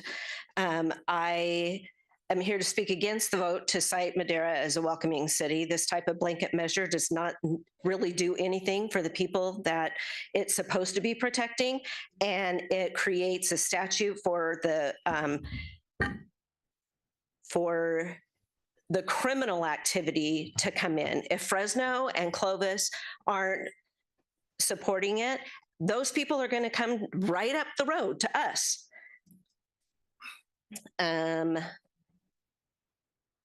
Sorry, last week I heard a term, redemptive compassion. And you heard the old adage, give a person a fish, they eat for a day, teach them to fish, they eat for a lifetime. So why aren't we striving to create policies to provide meaningful services to help them become American citizens? Why are we punting the ball and keeping them from truly realizing that dream? That's something that they can be proud of. That's something that will prevent them from living in fear. We're perpetuating their dependence on our social system, and why aren't we helping them assimilate? I have a compassion for our immigrant neighbors. I want them to live the American dream. I believe that we have failed them on that front. Unless you live under a rock, it is crystal clear that there are dangerous immigrants infiltrating our communities and wreaking havoc. And why are we protecting them? Naming Madera a welcoming city is welcoming a fox into the henhouse. We all deserve protection from these people that are here to destroy our way of life. When I hear people tell me that they are making sure that their kids are carrying drug testers for fentanyl, that's beyond crazy to me. Not that they should be doing drugs in the first place, but that's crazy. I am not now, nor will I ever be in favor of inviting criminals into my city. Don't fall for the noise. You are not helping by naming Madera a welcoming city. You are putting out a welcome mat to thieves, gangs, drug cartels, and murderers. And don't fool yourselves. Ask your law enforcement folks. It's happening right now. We are not that sleepy little town of old. We are just as susceptible to these criminal forces as big cities. Probably more so with the economics such as they are. So vote no. Thank you for your time. Thank you for your comment. At this time, I close public comment and bring it back to my colleagues for some comments. Council Member Montez. Yeah, I wanted to thank staff for preparing this thoughtful report and resolution. I think it's more important that what we do than what we call ourselves. With this item, we are compliant with state and federal law. It's important that we're showing a very vulnerable group in our community that, by the way, we are inviting here with our wallets, that we are not demonizing them and we're not using them as political pawns. And I want everybody to know that we're a welcoming city. One of the other things that I think that we can and should do is ask for compassionate, comprehensive immigration reform. Rules change, then they're no longer illegal. And that can happen and has happened in the past. But again, with this item, we are compliant. And I think we should not demonize this very vulnerable community, which I think is happening in politics and the media. So I'm in favor of declaring ourselves a welcoming city. Again, we are compliant. We are not calling ourselves a sanctuary city. And we want to show everybody that we are a compassionate and welcoming place to be. Thank you, Councilmember Montez. Councilwoman Evans. Thank you very much. In District 4, where I live, my people, which are the people of District 4, are of Mexican descent. I'm almost certain that I do have individuals, excuse me, that are illegal. I'm an African-American woman. My family was brought over here in the belly of a ship. Does that make me illegal? No, I was born here, but my ancestors weren't. My ancestor helped to build the White House. I heard people saying those people. For me, that's derogatory. We're all Americans. My family didn't ask to come here, but we were brought here. Those that cross the border, they're coming here to try to do better. When you go to the grocery store and you buy your tomatoes and your lettuce and your onions, your produce, how many of you are going to get out there in the fields and pick cotton, pick tomatoes, do the things that have to be done? I've done that. That's good. I have too. I have too. The law states that we can't be a sanctuary city because that's not what we're supposed to be called. I welcome everyone. Look at this room right now. I'm the only African-American woman sitting up in here. Doesn't feel good. So many things that are said, so many things that are done. You look at my family, it looks like Rainbow Coalition. I'm sure some of you too have children that are Hispanic descent. And not every one of them, their family members came over here the right way. I'm ashamed right now. It's sad and it's hurtful. When I see my children and the school that is in my district is James Monroe Elementary. I go there and those babies love on me and I love on them back. When I see my kids in the streets playing, I go out and I play. I kick ball, I do hopscotch, but I'm sure a lot of them are not legal. But it doesn't stop my love for them. So right now, I am for a welcoming city because that's what we are. Together we stand and divided we fall. With the love of Madera, we can conquer it all. So that's where I stand. And that's my words. Thank you, Councilwoman Evans. Councilwoman Mejia. Thank you, Mayor. This month, my father became a U.S. citizen after 46 years. He first came to this country as an undocumented human, an undocumented person, an undocumented worker. When he was picking the grapes, when he was picking the almonds, no one cared about his status because there was profit to be made. My grandfather was a bracero. He was almost dead. I think he actually did pass away without receiving his full compensation that my father went and advocated for. We know it's a profit-making machine. We are aware of that. We know the immigration system. I know it very well. Ever since I was 14 years old, I have been advocating for humane immigration reform. I have used my skills of speaking English and Spanish to translate for 5-year-old, 6-year-old, 7-year-old unaccompanied minors. And I know firsthand the immigration system, although I am not a legal expert, it doesn't take more than a couple of Google searches to realize how broken it is. So to say that people can just come and do it the legal way, you need to do a Google search. No one can just come and do it. Not everybody can just come and do it the legal way. My father had a pathway thanks to President Ronald Reagan. There are many people that are never going to have a pathway. I live in a mixed status family. I live in my community. It's mixed status. When I was a child growing up here, I grew up on K Street. We didn't care about people's undocumented status. It's so sad to see what Madera has become from those days. The rhetoric online, it's so disappointing. I don't know if it was the innocence of being a child, that maybe that was what was happening back then and I just didn't realize it. My friends were white, my friends were Black, my friends were Mexican, and it was just a different America. My father raised 5 children along with my mother, who was also formerly undocumented.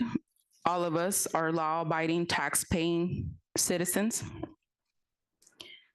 But it took blood, sweat, and tears. And I fully recognize my privilege. I can sit here, I can speak, understand, read, write English. And I know there are a lot of people living in this community. They cannot even show up here and say, we cannot say to this point, even though we have a translation service, we can't say that it's a level playing field. They'll have to be reading off a screen and keep up.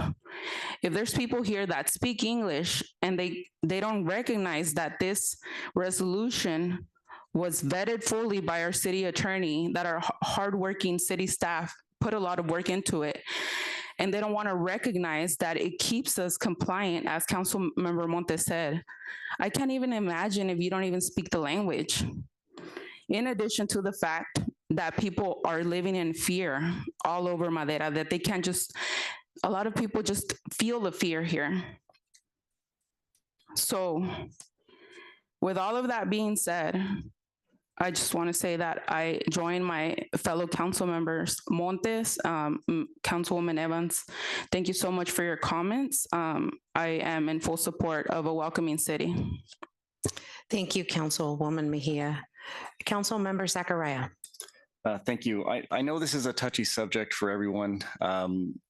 What I keep hearing is the talk about who's already here, and nobody's wanting to talk about the idea that are we going to accept the continuation of people coming? And I don't think I've heard anybody of the members wanting to discuss that. California is already a sanctuary state, which means that the people that are here that you're so worried about already have the protections from the state.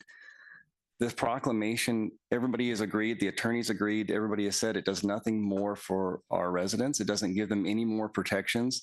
If anything, if our current president decides to go down the line and identify that the welcoming city fits the criteria of a sanctuary city, are we willing as the council to allow that we may still lose that federal funding, even though we've identified ourselves as a welcoming city? I don't think anybody, along with our staff, anybody from the sheriff department, the police department, you guys have been at community events yourselves, and you've constantly told everyone we welcome everyone. So I don't think anybody has ever said we're an unwelcoming city. We do welcome them. I've asked the last meeting that the city do what we can in resources. That means, like you said, educate people. A lot of people don't know the process. A lot of the individuals here don't know what steps they need to take. The fear that's coming that everybody keeps saying, it's not from here. It's not from city officials. It's not from our local officials, our law enforcement. It's coming from the residents of this city. If you listen and you watch anything, any social media, it's the fake news that comes out from that that's scaring people. It's not us. So simply slapping welcoming city, I don't think is going to do much more than say that what we already know. We welcome everyone. We want you here. And we want to help you. Okay. My concern is that we're placing ourselves in a position where we're not doing anything more than what SB 54 already provides. And unless we want to take that step to do more, this is something that's going to only have negative effects for us. Thank you. Thank you, Councilmember Zachariah. I would like to comment now, and I think my colleagues really need to think that you have been elected here to represent the city of Madera and districts and the whole city. And as electeds, we do take a lot of things personally because it hits home to us. Same as me. My grandparents were undocumented, became citizens after several years. So I understand.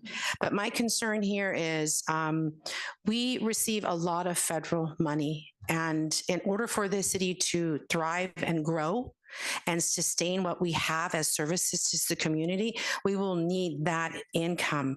A lot of people say, don't put $1 to a human being. We're not saying that at all. We're saying in order to have transportation in the city, good air quality, our sewer and water working the way it should be. Fire, police, parks, and the list could go on. We received 23 million in ARPA funds last year from COVID. That money went directly to water and sewer that covered this entire city. Even the undocumented that live in this community, bills were not as high as they would have been if we had not had that federal money. Our hospital is hopefully going to open, got $57 million from the federal government that will surely cover this whole community and the county. I have watched things unfold on the news, and I feel like we're COVID. Every day it changes. So just like Councilman Zachariah, if we say yes to welcoming cities, it's labeling the city of Madera. And today, the government's okay with that. A week from now, it might not. And guess what? We're not gonna be able to go back and change that. We can, but we're still gonna have that label on our face, on our heads here. I don't think this community fears our law enforcement. Our law enforcement here in the city of Madera are hand in hand with this community. They support this law enforcement, and not just our police, our county deputies too. I and the residents here go to bed knowing we're protected day and night, and that they will be protected and they will not be demonized because they're illegal. And so for me, that is hurtful to say that there's fear in them, when our chief has offered any information that he has to this community. He's been there for forums. Our officers are out there giving information that's needed. Calls that come in, even if they're undocumented, they're very sensitive to that. They're open, they're letting them know we're here to protect you. We've always been, like Council Member Zachariah said, a welcoming city. I've lived here my whole life. I've never once felt like this city has not welcomed anyone. I met a young lady, I shouldn't say young, she's older than me, I always say young, at Dollar Tree, and she's not from here. She's from Arkansas, and she said, wow, we moved here. My husband works in Chowchilla at the prison, but we love Madera. We love this community. We love the people. The people are here, and these are the people that make a difference. Citizens, undocumented, documented, becoming elected officials, becoming board of trustees, becoming our mail carriers, becoming our custodians at this school. I could keep going on. We are all in it together. Again, this community feeds the nation in our agriculture. I get it. I understand that. But for me, I am really concerned about putting that label, because those federal dollars are what's going to make Madera grow. If they've got to get to work in the field, you got to get to work at school, you got to get to work at the hospital, you got to drive on a road that's paid by federal grants. We've built 6 new parks in this city. We put matching funds of federal grants. We have body cams on our officers, some federal funding. We do DUI checkpoints, federal funding. I mean, I could go on the list. Jail. The jail is run by the county. We take those that break the law, go to the jail, federally funded. How do we expect our deputies to do their job in our county without those funds? So there's personal issues here that I have to toy with, but I represent this community as the mayor. And I have to look at it as an elected official. What is best for this community? How can we sustain? How can we grow? How can we do what we need to do and carry on and survive and be comfortable, have clean water, have a wastewater treatment plant where you flush the toilet and there is no problems? Know that you can go to bed and feel safe. Know that if there's a fire or a medical emergency, we have our fire department there. And I could go on and on and on. Another big thing in our city is widening of 99. If you remember back a few years before COVID, it's a gridlock. Federal funding gave us a widening from 12 to 17. Now we're looking to widen from 12 to 7 so that we're complete in the city and county of Madera. We will not be able to do that without federal funding. A lot will go away. And who rides those roads? We all do, even the undocumented, to get to work. So it's very important that my colleagues realize that if we say yes tonight, that we are maybe dooming us for the future. We don't know. So I would hope, as mayor, I am proposing that we just go about our business as elected official, take care of what we need to take care of, Support our undocumented immigrants that are out there like we always have. Nothing's ever changed. A label's not going to change it. A label is going to put this whole community in a spin that we won't be able to get out of. So I would propose that we thank our staff for the time that's put in there. We thank all the callers who called and all the people that are here tonight. And we move on and do what we've always done. And we're the best city around. I can tell you, people are moving in here and the lights are turning on. We got a lot of good things coming. And just wait and see. But you can't have us do that. Our hands are going to be tied if we don't have those dollars to help us improve what we have going here. And we have it going, folks. You'll see more and more is happening here in the city of Madera. And those are my comments. Council member, I was talking, I didn't see you. Oh, Council member Villegas. Thank you, Mayor Cici Gallegos. The way I see the welcome city definition is not a specific which welcome in this city of Madera. So I don't feel like we lose anything to approve and say Madera is the welcome city. There's nothing wrong with that. Everybody's welcome. And just a resolution, city resolution, is not a specific who we welcome. So I don't see any reason why we lose any state or federal funds. So I'm in favor to say if pass this resolution as a welcome city, because it's not a specific who you welcome. We welcome everybody, anybody. It doesn't matter. They're all humans. They all got the right to be here. Like Anita Evans was saying, we got to think about these people is human, same as you and me. So nobody owns nothing here. God says the owner. So we here seasonal, temporarily. We're going to die. New people is going to come. And United States is made of immigrants from all over the world. So we should welcome anybody and don't put any obstacles to anybody. Everybody's welcome. By welcome city approving resolution is not going to do anything. Too much in favor or against. That's what I feel. Thank you. Thank you, Councilmember Villegas. Councilmember Montez. Yeah, I just wanted to see if our attorney can address one question that came up from my colleague's comments. So ex post facto legislation. Right now we are in compliance. If a new law or something comes up, what are the impact ramifications to this? So I hate to give the attorney response of it depends, but I'm going to give you the attorney response of it depends what that new law is. Mm-hmm.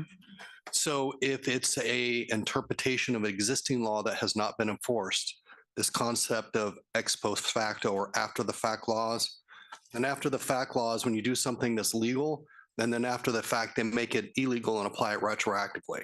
That's prohibited under our Constitution. You shouldn't be punished for a crime that wasn't a crime when you did it, right? So they can't go back on ex post facto laws, but they can enforce existing laws to the extent that we are not in compliance in some fashion. And then they can formulate remedies based on the violation of existing laws that were taken at the time of action by the city council, assuming those laws apply. Hope that made sense. Yeah, no, thank you. And for me, I appreciate the comments of all my colleagues.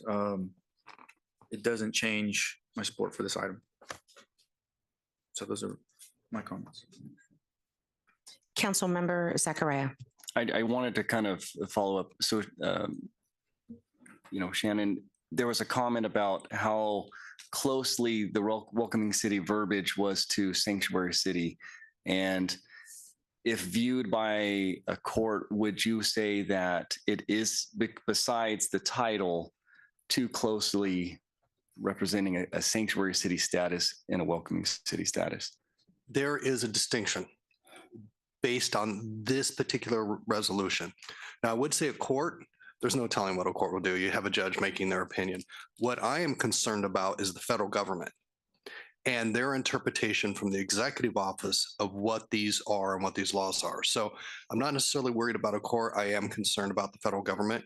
Is it within the scope of possibility to say, well, welcoming city is now a sanctuary city? Yes, somebody could always do that. There always is that risk. The resolution before you this evening, however, is very careful to state what the city is welcoming, that we will continue to welcome all those who are subject to what I call the Title VII protected classes, regardless of race, religion, all that sort of thing. The other thing is this resolution does acknowledge the enforcement of law, recognizing the role of the federal and state governments, because as they say, water flows downhill. We can't push the water uphill. So it provides you, if the council is inclined to move forward with an action, it provides you with as much protection as we can possibly give you at this time, based upon the legal environment as we know at this time. Okay. I would just like to, just in closing, as far as this particular item, I know items like this always come as a way of saying I'm white and somehow if I vote against it, I have hate towards a certain ethnicity or race. I know, but that's how it comes across. And that's how our country has become so divided today. It has nothing to do with that. It has really just, again, like I've asked, I would love everybody to wave a magic wand and have an easy system to immigration and immigration reform. That doesn't happen in Madera, California. That happens by somebody like yourself running for president and becoming president. It doesn't happen here. But what happens here is understanding that we do welcome our residents, that we do love them all, that we don't care, in a sense, what color, what race, whoever, we welcome you. But I just don't feel that if by voting against it, it should be a signal that says somehow I'm racist against you. You've heard from people in our congregation here that are of the same ethnicity that are totally against it. So that should be a sign to you that has nothing to do with about race. Thank you. Thank you for that comment, Councilmember Zachariah.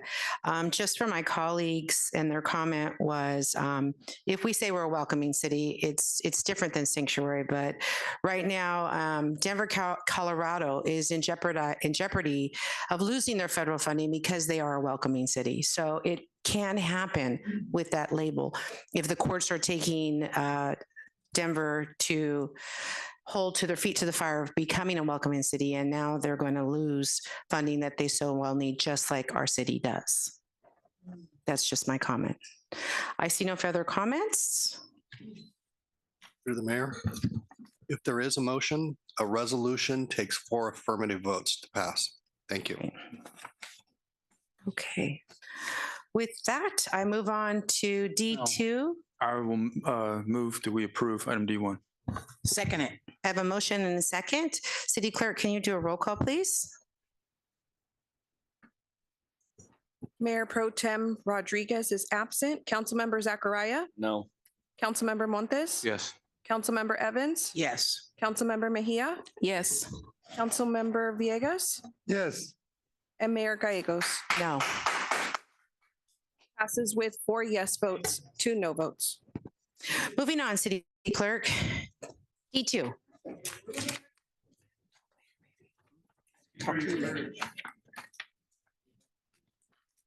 Are we going up to our public hearings, A1? Oh, I'm sorry. Yes. Let me go back. Woohoo. Public hearing, City Clerk, A1.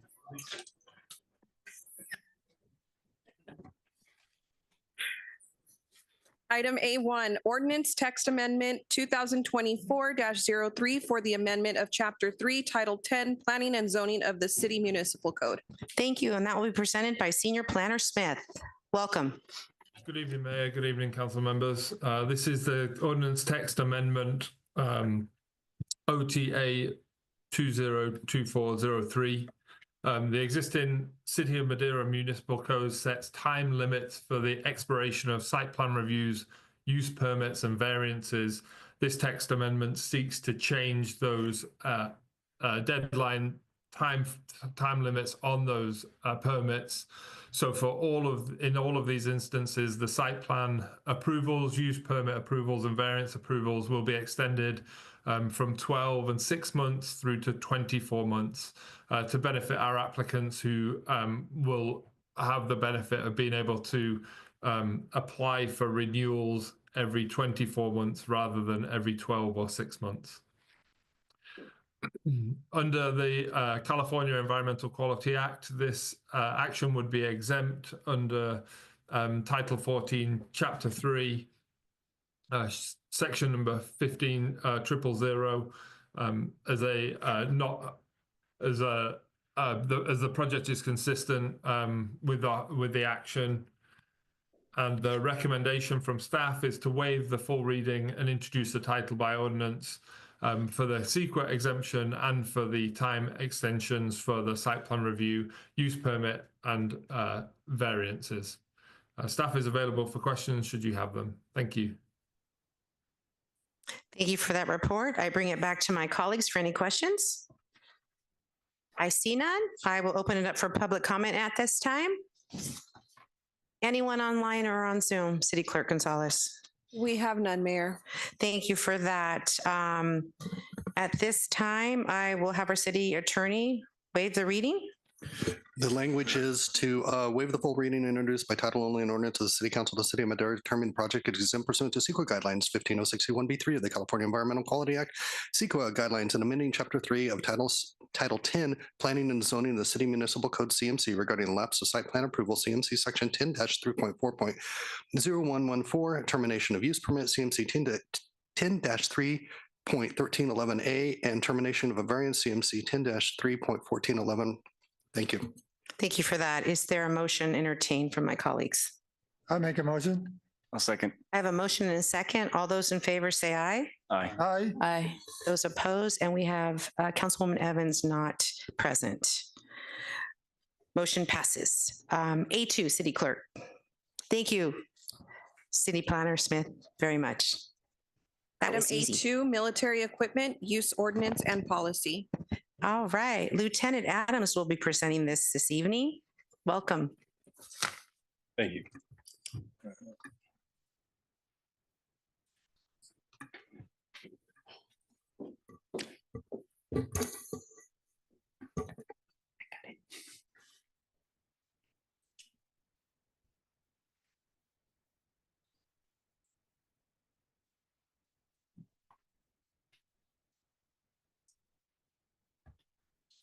This one's insurance. Okay.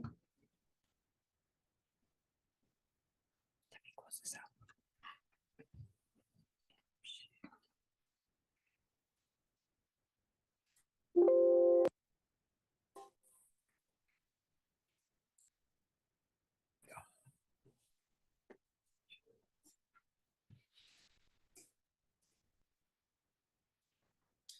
All right. Good evening, Mayor, council members, and members of the public. My name is Mark Adams. I am the investigations lieutenant with the Madera Police Department.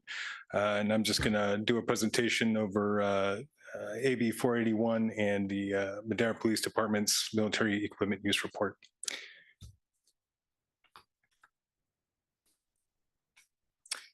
In September 2021, Governor Newsom signed AB 481 into law, which is now enumerated under Government Code 7070 through 7075.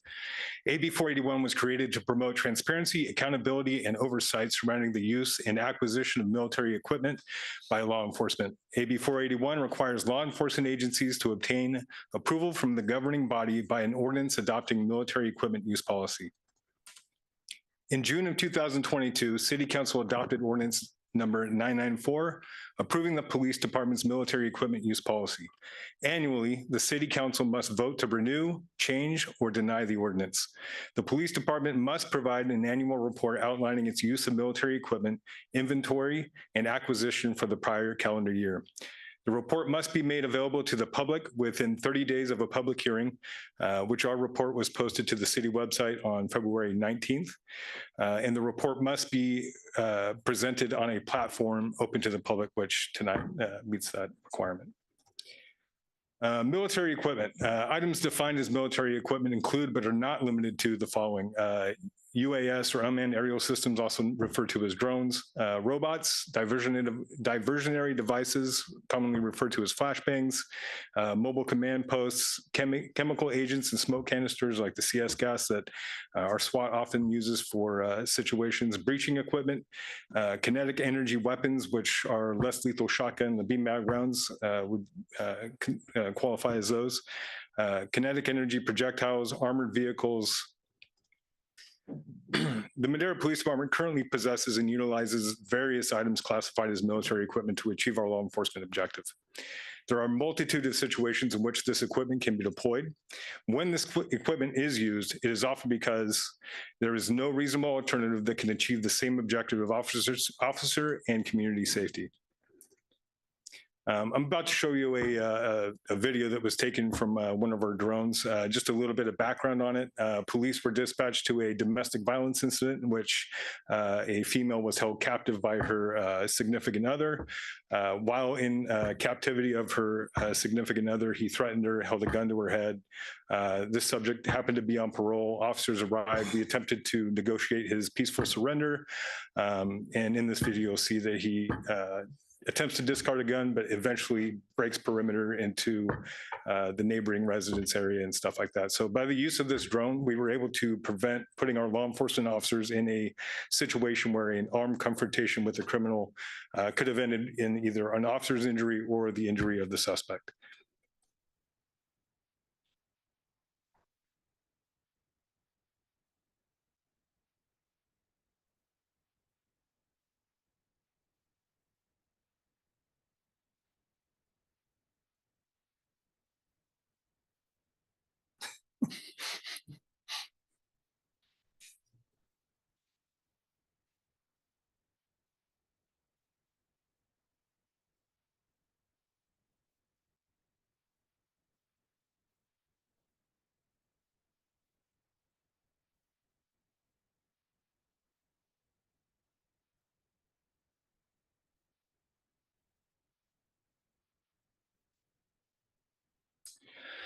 So thankfully, our drone operator was able to communicate the suspect's movements and the fact that he had left the backyard of that and fled into neighboring residences armed with the firearm. Police officers did apprehend the suspect shortly thereafter. That video was taken, and we're able to take him into custody without injury to officers or to the suspect.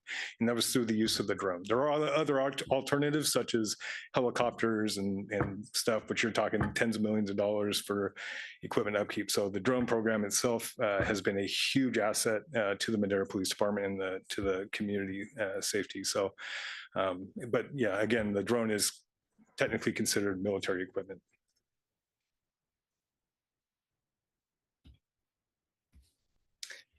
The annual report. The following information is contained in the Madera Police Department's annual report.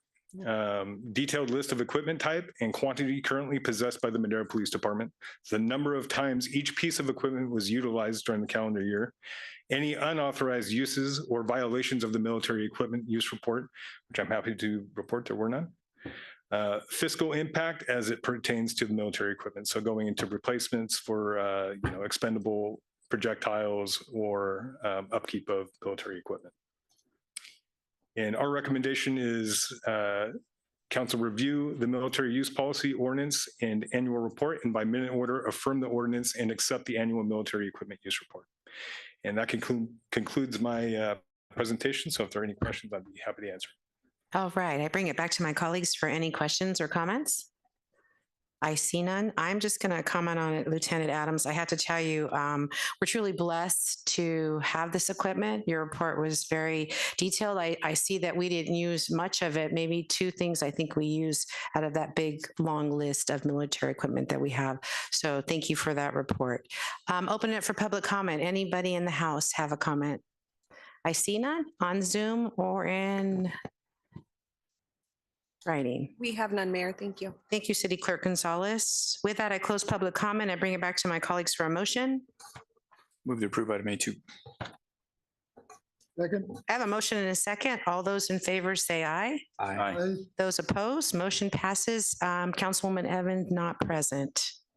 Thank you for For that. the record, I believe she stepped out at about 8:10. 8:08. Thank you. Is she not returning? No. She is not returning. Oh, okay. Got it. Moving on, City Clerk, to the consent calendar. Thank you. Matters listed under the consent calendar are considered routine and will be enacted by one motion and one vote. There will be no separate discussion of these items. If discussion is desired, a member of the public or a member of the council may request an item be removed from the consent calendar and it will be considered separately. Thank you. With that, I bring it back to my colleagues for any item need to be pulled. I see none. Open it for public comment. I see no public comment. Anything on Zoom or in writing? We have none, Mayor. Thank you. Thank you, City Clerk. I close public comment. I entertain a motion from my colleagues. I make a motion to present the consent calendar. Second that. I have a motion and a second. All those in favor say aye. Aye. Aye. Those opposed? Motion passes unanimously. Thank you for that. Moving on. Item D2, Americans with Disabilities Act, ADA Self-Evaluation and Transition Plan Update. And that will be presented by our HR Director, Silva. Yes. And we have Ms. Swanson here to also our consultant to answer some questions. Yes, our consultant is on Zoom. So let me get the presentation up. I will kick it off and then I will turn it over to the consultant to take over. Thank you. So good evening, Mayor and council members. I decided to come a few steps over. Yes, it's nice to see you in person. And join you in the chambers. So ADA Self-Evaluation and Transition Plan. So just a very brief history to introduce us. So the Americans with Disabilities Act was signed into law in 1990 by then President George H.W. Bush. As part of the ADA, state and local governments must prepare and maintain ADA self-evaluation and transition plans. Consultant Sally Swanson Architects will discuss this further during their presentation, so I'm not going to go into more detail at the moment. Our very first ADA plan that I can find in the record was adopted in 1997. It was part of a 504 plan specific to transit. Subsequent to that, I was here for this one. We had about a 3-year project that was adopted in 2010. That one was a CDBG funded project. That was our first really comprehensive self-evaluation and transition plan. That one was about 3,000 pages. Tonight's is about 10. If anybody tried to flip through it, I don't have fancy drone footage, but I have 10,000 pages of data. So in 2010, plan was determined to be in need of significant updates. And so in 2020, we started the process to seek consultant proposals for a new plan. The ADA Advisory Council, which has appointees from each member of the City Council, participated in the selection process for the consultant, as well as defining the project and both public outreach meetings that we held. In April 2021, Sally Swanson Architects was awarded an agreement to perform the plan update. And then they spent a lot of time in our town between 2021 and 2023 gathering all of the data that you see in that report. The little picture here on the screen was in your council report. They walked all sidewalks in the city of Madera and they measured them with that little machine. So they got a lot of steps in and we got a lot of data out of it. The machine not only mapped the sidewalks, but they also gave us a map layer of all our streetlights that were in place at the time. So facilities has that. Right. So at the last step before we got to tonight, after that plan was put together, vetted by staff and reviewed, we did publish it in advance of a public outreach meeting that was advertised as much as we could. And so we had a public outreach meeting in June 2024. The consultant took the feedback back, got our final plan together, and then we're here tonight. So at this point, I am going to turn it over to the consultant to take over the project. Sally Swanson is on the Zoom, as well as 2 of her staff, Denise and Chris. And I will continue the presentation. If you would like to just let me know when to advance your slides. Okay. Well, this is actually can you hear me okay? Yes, Sally. A very exciting time. As you can see, it's taken a long time to complete your transition plan and self-evaluation plan. But it's really a great thing that it's positive that you completed this. You have a lot of projects, you'll prioritize them. And it's just a great thing that you're moving forward with your self-evaluation plan and transition plan. And I'd like to take the time to go and share more detail about what a transition plan is all about, as well as a self-evaluation plan. Next slide, please. Here tonight is myself, Sally Swanson, project manager. I've been providing these plans actually for over 40 years in various formats. We have your facilities specialist. He's CASP, he's certified, Chris Sorello. And Tina, unfortunately, was not able to be with us tonight. But we have your GIS and database specialist, Denise Duran, and she will explain just all the things she's put together for your city. Next slide, please. Let's look at our agenda. We're going to talk a little bit about ADA compliance. What's that all about? I'll go a little bit into the self-evaluation survey.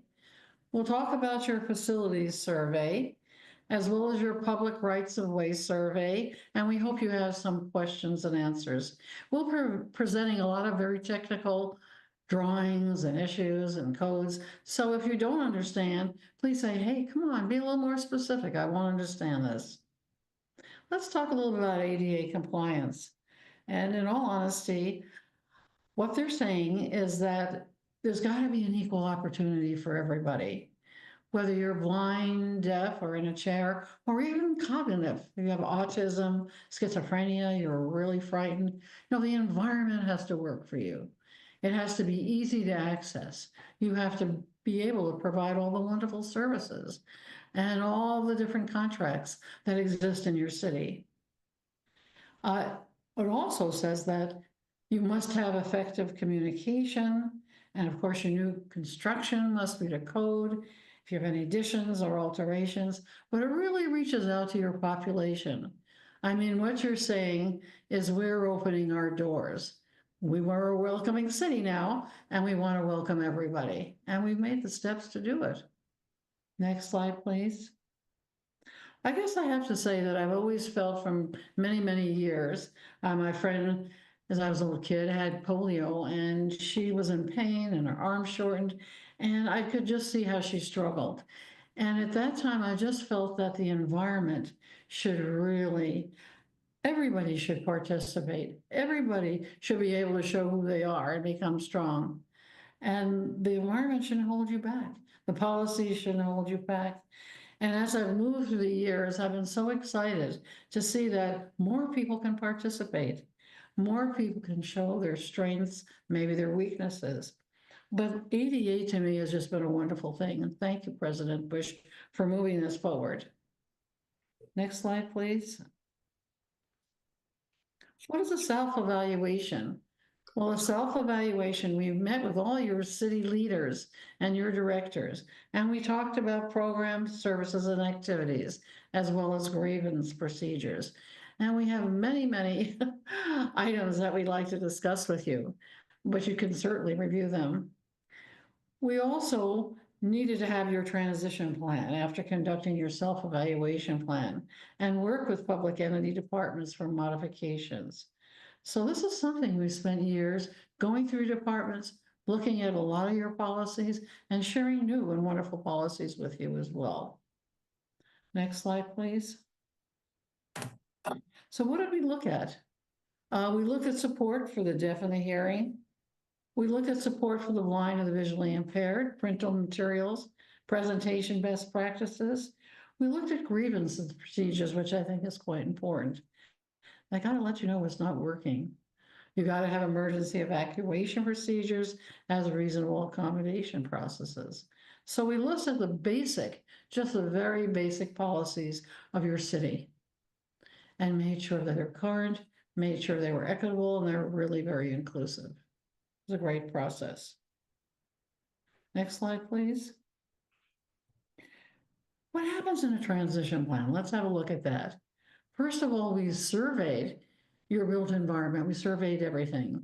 Then we identified barriers and hazards.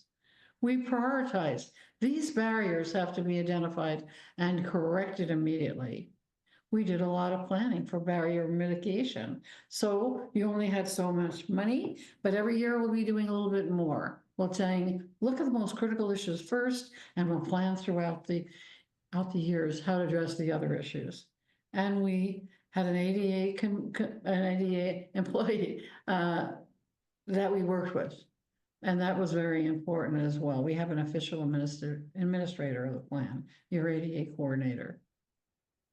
Next slide, please. I'm going to turn it over to Chris. Now, he did all your surveying. He knows your city inside and out, and he's going to share with you just what we're about and what we've accomplished. Chris, do you want to take it away? Sure. This slide shows the exterior of a typical facility and the site arrival points and the elements that are necessary to be compliant in order to provide access to your facilities. So we have a bus stop, a sidewalk that's coming from the public right of way, accessible parking, curb ramps, and the walk into the building. I would measure all those things for compliance, and then document the elements that were not in compliant. Next slide, please. So in the report, we had described the problem and cite a code where things were out of compliance, provide a possible solution, and give a quantity, sort of square footage or a number of items that were out of compliance at a particular facility, and then a conceptual cost. Next slide, please. In the report, we provide priorities and severities, 1 being the highest priority and 4 being the lowest, as well as the severities in that order. So priorities are possibly dangerous conditions, and then accessible routes, getting into the facility and the restrooms. Number 2 priority would be conference rooms, service desks, telephones. 3, parking and signs. 4, employee-only areas, and safe harbor, meaning things that were in compliance at the time of construction. Severities, again, number 1 are dangerous items. 2, things that might block access for people with disabilities, such as no curb ramp at all. So getting over a curb would be impossible to get into a facility. The 3rd severity would be something that may possibly be able to be navigated by somebody with a disability, but would be difficult. And 4 is something that is very close to compliant, or again, safe harbor, meaning it was compliant at the time of construction. Next slide, please. Here is a page from the report. We're showing the facility and the area in the facility, and then the as-built condition, which is here we have a door, which is, I think, in the council chambers that you're in right now. And it is only 34 inches to the opposite wall. So that is a non-compliant condition. And we provided a proposed solution, which would be relocate a door or a wall in order to create a compliant condition there. Next slide, please. Here is a documentation of a sign that is confusing and not correct. The sign is pointing to an area that is not compliant. This sign is supposed to be telling people in wheelchairs, hey, go to the right. That's the accessible route. In this case, it appears at least to be pointing to a route that is not at all accessible. So really, we just need to reevaluate what this sign is pointing to and possibly make some corrections on the accessible route in order to provide an accessible entrance to the facility. Next slide, please.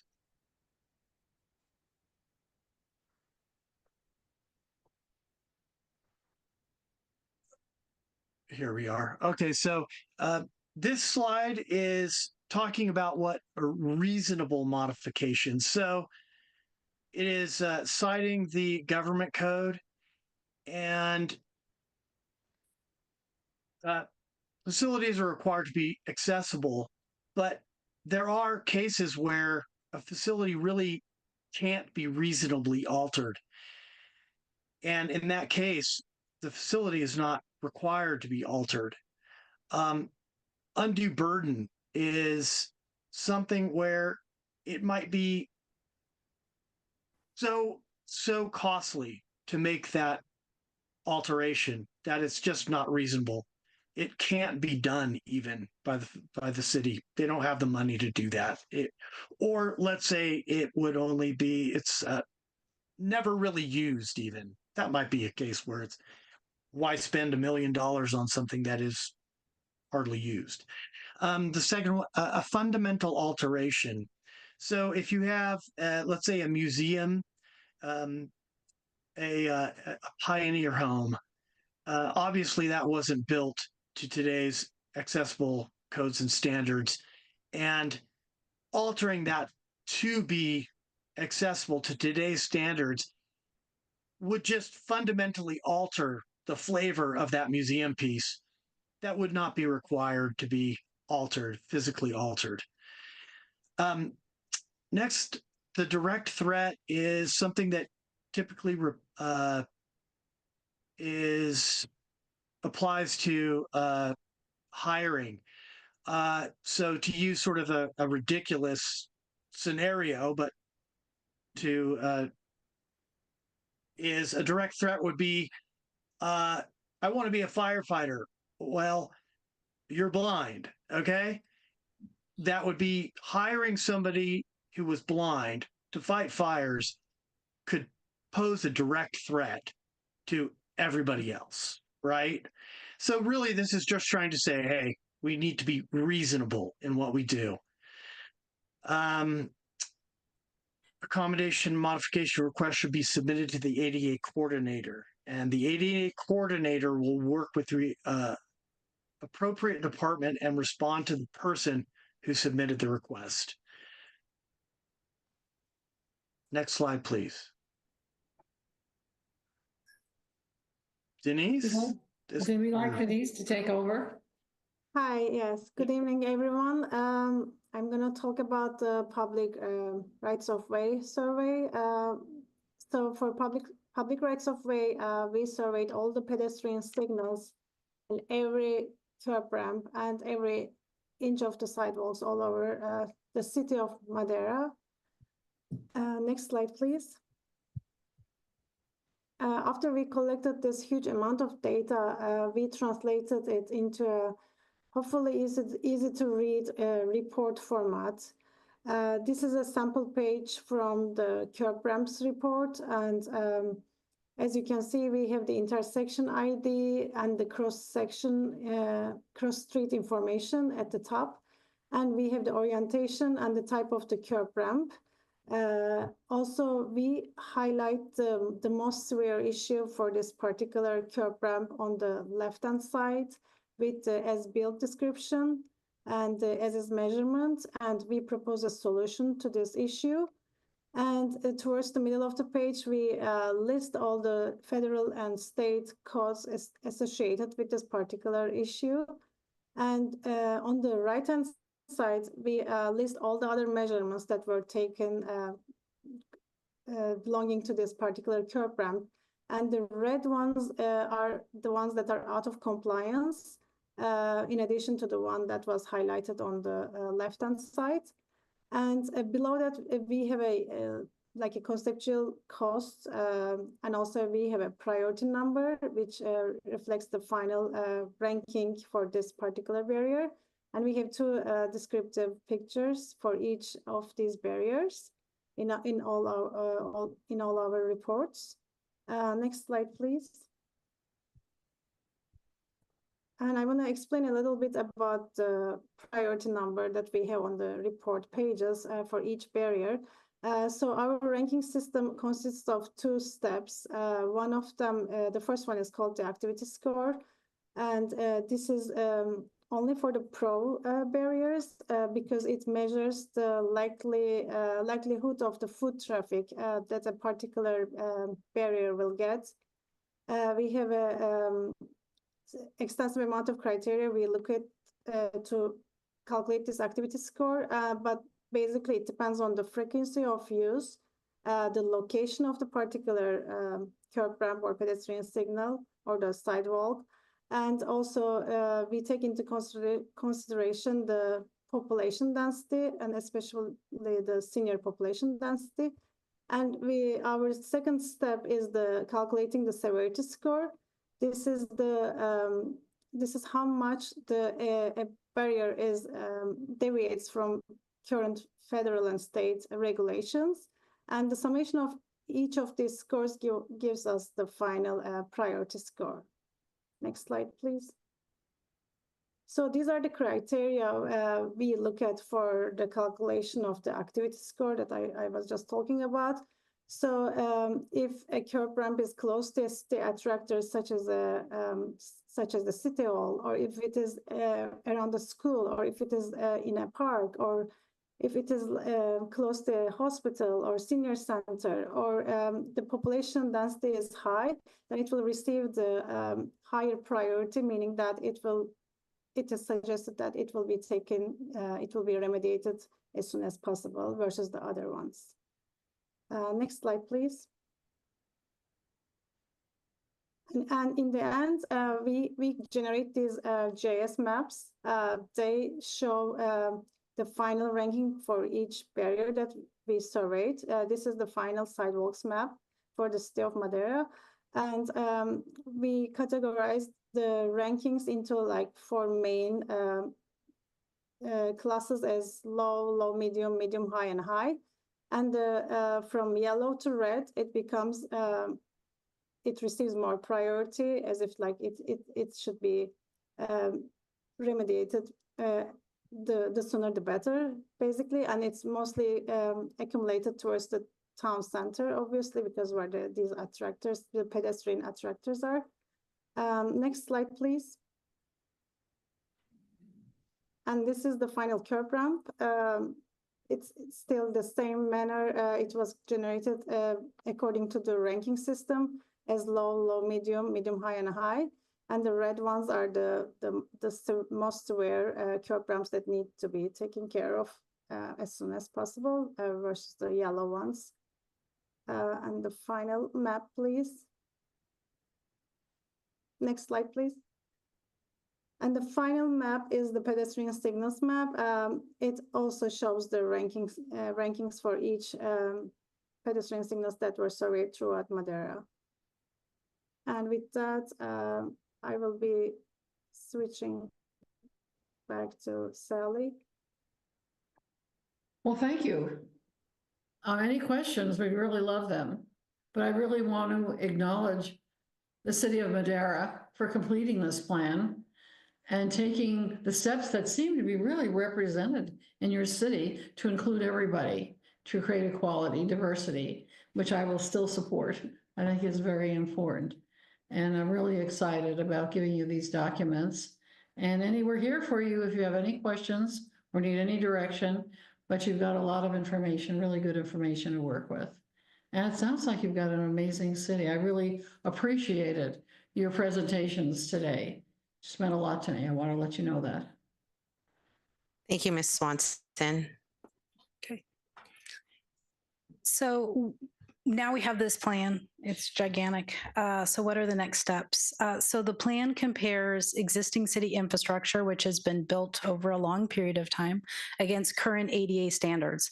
As shown in the plan document, the estimated value to bring all of our facilities and infrastructure to current standards is cost prohibitive. unless somebody has 335 million hanging around, which we don't quite have. So we are not required to continually remodel our facilities and infrastructure to current standards. Chris spoke to this, but we do need to touch things as we remodel. Potentially, when it's adjacent to something we're working on, we can include it in the project. So the city has and will continue to commit to accessibility improvements when they are financially feasible.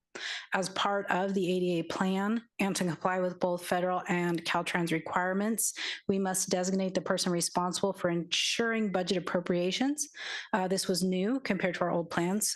So congratulations to our Director of Financial Services, Mike Lima, is designated in the plan to make sure that we have ADA improvements in the budget when financially feasible. And we do have to report that annually to the federal and state government. So we did put in your staff report, and I have it here on the screen, a summary of notable recent ADA projects that have been included in our adopted budgets. Last fiscal year, we had about $432,000 worth completed. This is money expended. And then in the current budget, you have about 3.6 million. There are other improvements around the city. You have new projects that you just approved. There was a significant amount of sidewalks approved recently through grant funding. Those will all be counted towards our support of ADA. So at this time, the city has complied with all of the requirements in the ADA.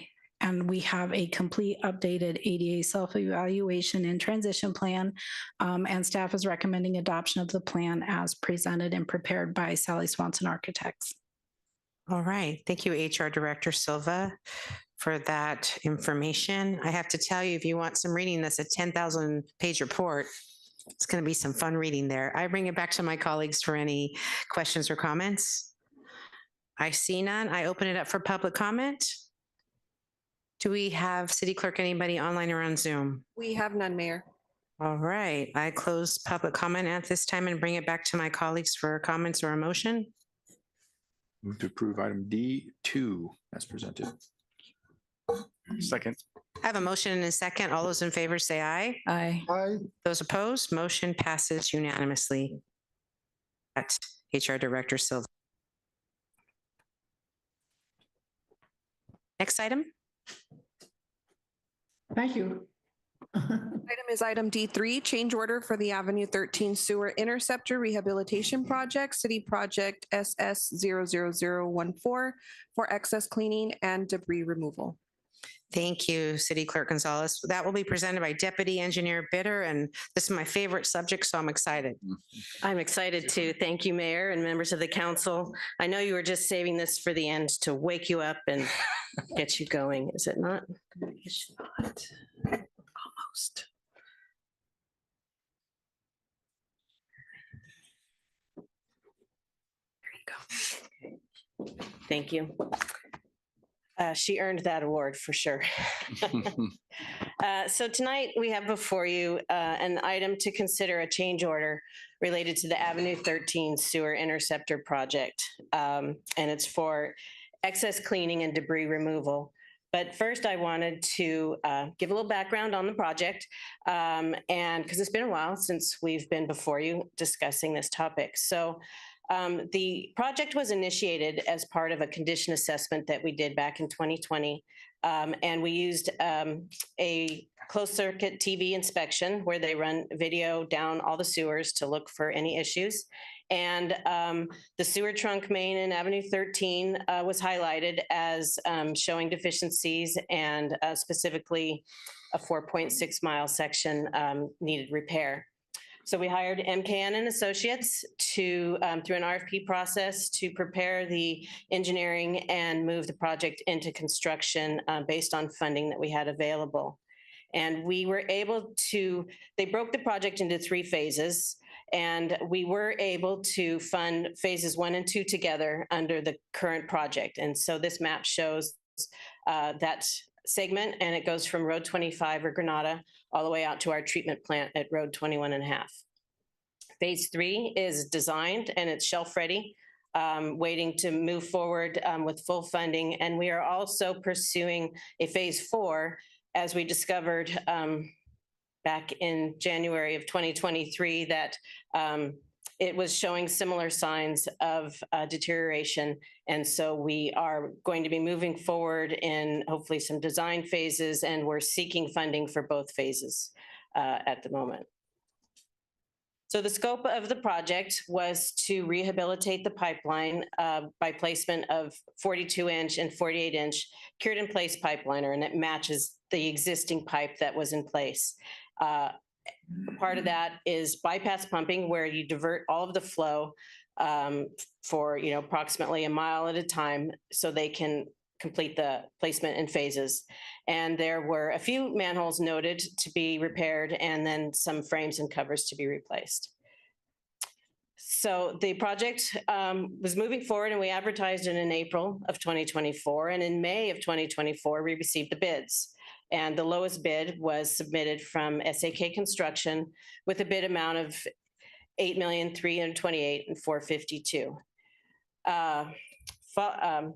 At this point, that was May, and then it was a week or two later, the first of two of significant collapses occurred.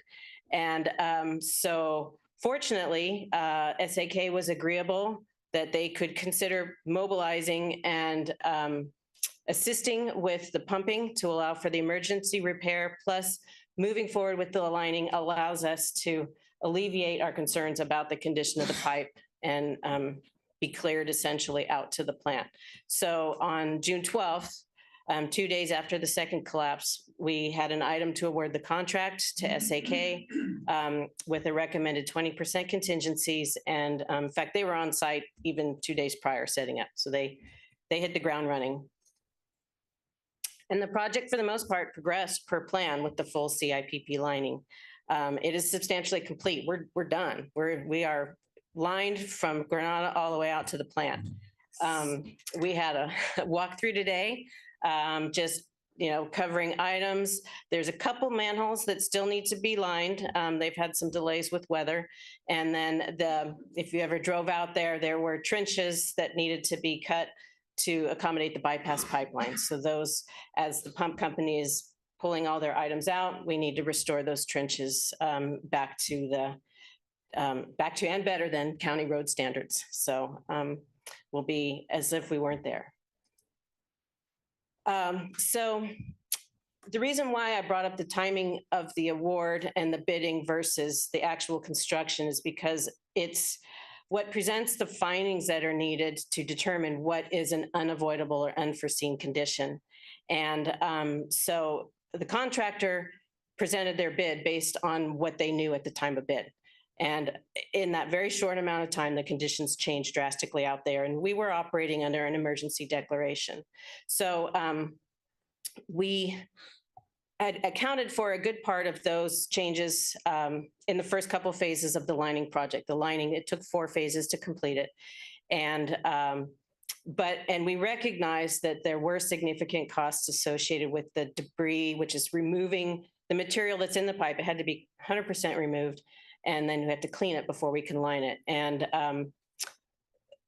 it was a great amount in the first phase. And we kind of were proceeding forward that, okay, once we got past where the emergency was, it'll improve as we move further downstream. Well, that wasn't the case. And in fact, it was increasing. The debris that was in the pipe was more than we anticipated. And so it was taking even longer. So we kind of just kept a running tally of what that extra was going to cost. And so all the other changes that we encountered in the project, we covered under our original contingency budget. But this is one that we really couldn't capture the final amount until now that the project's done. And so we are presenting it as a separate change order because in concept, it's one big item. So just to recap the contingency items that we did cover, we had $710,000 related to the emergency mobilization and the urgency to get the pipeline lined just to prevent any future collapses and failures. We had $590,000 in changes related to the worsened condition of the pipe, where the interior of the pipe was disintegrating more than when they bid it. So there was actually more liner material that was required because instead of a 48-inch pipe, in reality, it was a 50 or a 51-inch pipe. So we had to account for that. Plus, we made the decision to go ahead and completely rehab or coat all of the manholes from Granada all the way out to the manhole. So now from the pipes all the way up to the tops of the manholes, it's all been rehabilitated, and it's a new system moving forward, essentially. We did add a piece of lining. It was from the last manhole. It's at the corner of 21 and a half and Avenue 13, and it goes about 330 feet north. It's in the dirt area in front of the treatment plant, but that was a gap. We were going to leave a gap between our newly lined pipe and the new screening facility that is being built right now. So now we've closed that gap, and so it will be essentially new facilities up to this new screening facility that's under construction. So the total of the pending PCOs, and I do want to note that this is all the costs that have been submitted. We're doing our due diligence of checking our numbers, checking our records against their records, and but the maximum amount that has been submitted is $1,666,361, which is the 20% contingency. So I do want to note that Kevin, the design engineer, he is here if you have any questions. He provided some slides to further elaborate on the situation with the debris removal. So I'm going to run through those slides, but if you have any questions, he's here to answer. So why was the debris in the pipe more than what was expected during bidding? Well, obviously we had the pipe failures, and we'll have a few pictures that brought delivered material into the pipe, but most importantly is the inside of the pipe kind of disintegrating as we were moving through and doing the cleaning process created a great amount of the debris in the pipe. So between those two factors, you'll see a picture that's kind of amazing, for lack of a better word, of how much debris we were dealing with. And then also, in addition to the debris removal, the cleaning that it takes was an extraordinary amount. It was a very labor-intensive effort. We had a lot of the vac trucks. They're sucking the material out because it's not easy to get it out of the pipe. And as much as we didn't want them to push it downstream, it just happens. So that's why it kept growing as they were moving downstream. So this is one of our voids out there, and that material had no place to go but into the pipe. Same here, the dirt, the road material. And this is a small picture. We saw much bigger holes out there. And also we had even material from January. Although we fixed that pipe, I'm sure it washed downstream with the rest of this. This is a video, a picture from that early CCTV video that was done in 2020. And it doesn't look great.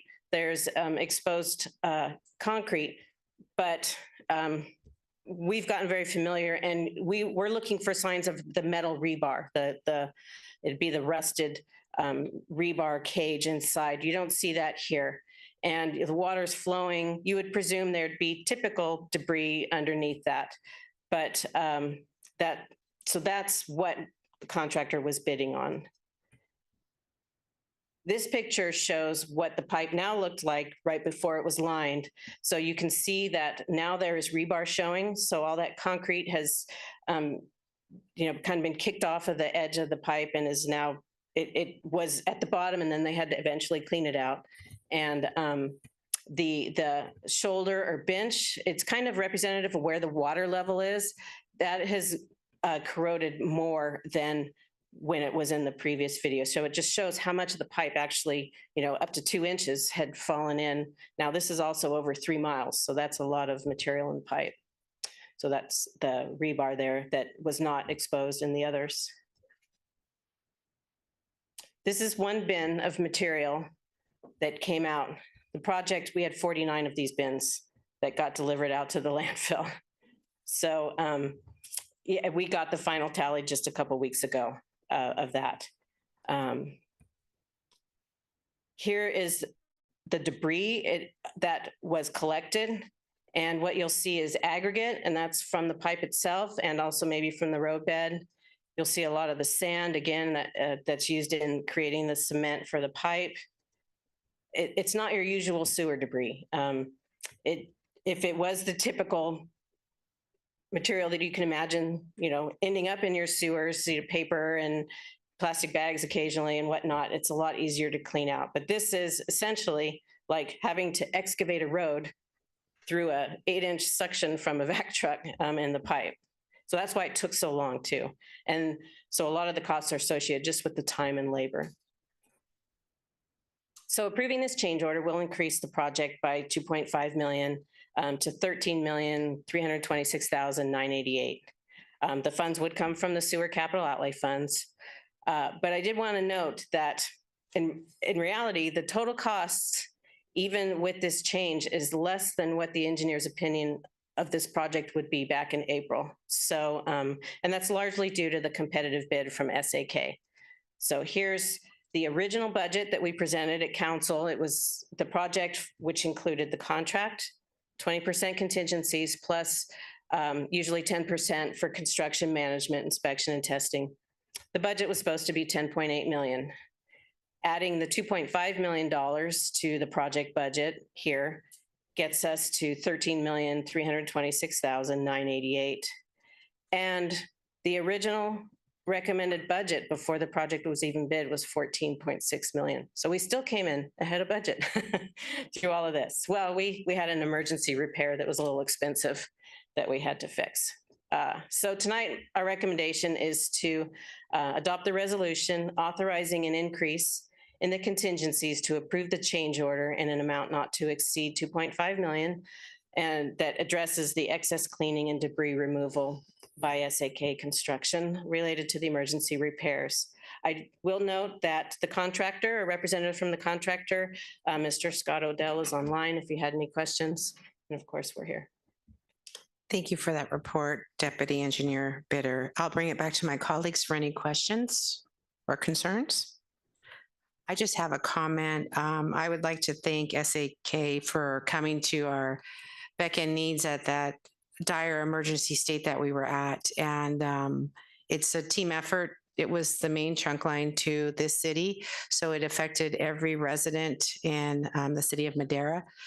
It is something that we have to think really hard about, because Kevin did write a letter about the east side of the trunk line that's going to be needing repair and is in dire need. And so I know we repaired a lot of this with grant funding from Congressman Costa and Senator Caballero. And we will need more money, hopefully, from our elected officials in the Senate and the House to help us repair the east side. So I thank you for all your support and help through this very difficult time that we were going through. And I think we have it to look forward coming down the line. With that, I open it up to public comment. I see none. City Clerk Gonzalez, anything online or on Zoom? We have none, Mayor. Thank you. Thank you. I close public comment. If my colleagues don't have any questions that they're dying to ask, I'll entertain a motion. Make a motion. I'll second. I have a motion and a second. All those in favor say aye. Aye. Those opposed, motion passes unanimously. Thank you for that report, and thank you for joining us for a very long evening. I appreciate it.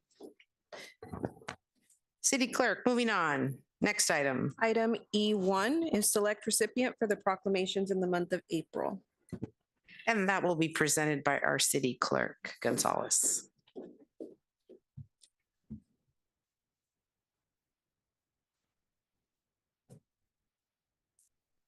Good evening, Mayor and Council.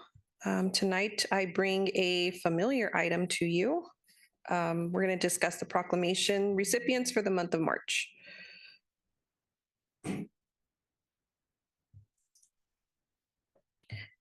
Council adopted a policy in August of 2023, and Council adopted a policy governing ceremonial documents in August of 2023. The Council also discussed and approved certain proclamations would be labeled as recipient at discretion of Council. And in January of this year, the Council approved a list of the 2025 list of annual proclamations. Tonight, staff is requesting that Council select a recipient for the proclamation recognizing Sexual Assault Awareness Month and a proclamation recognizing National Volunteer Month. I will now turn it back over to you, Mayor, for discussion. Thank you, City Clerk Gonzalez. I'll bring it back to my colleagues for any nominations for Sexual Assault Awareness Month. Councilmember Montez. For that proclamation, I would recommend the Community Action Partnership of Madera County. Thank you for that. Any other nominations? Okay, we'll move on to National Volunteer Day. Does anybody have any nominations? If not, I think I would like my colleagues to entertain. Our food bank has so many volunteers that go out there to serve this community. And our rescue mission has so many volunteers that help take care of a lot of our residents. So those would be the two that I would nominate for National Volunteer Day. With that, I would like a motion for those. Oh, sorry. Thank you. Public comment. Open it for public comment. I got so excited. I see none. City Clerk, anything online or on Zoom? None. With that, I close public comment and I entertain a motion for assigning those to. Move we approve with the recommendations made for the recipients tonight. All right. Second. I have a motion and a second. All those in favor say aye. Aye. Those opposed, motion passes unanimously. Thank you. Thank you. My colleagues for those great nominations. Moving on to the next item. Item E2, informational report on the Madera Metro Transit System. Thank you. That'll be presented by our Financial Director, Lima. Welcome. Hello. There. Okay. Let's see how I can mess this up tonight. Let's see.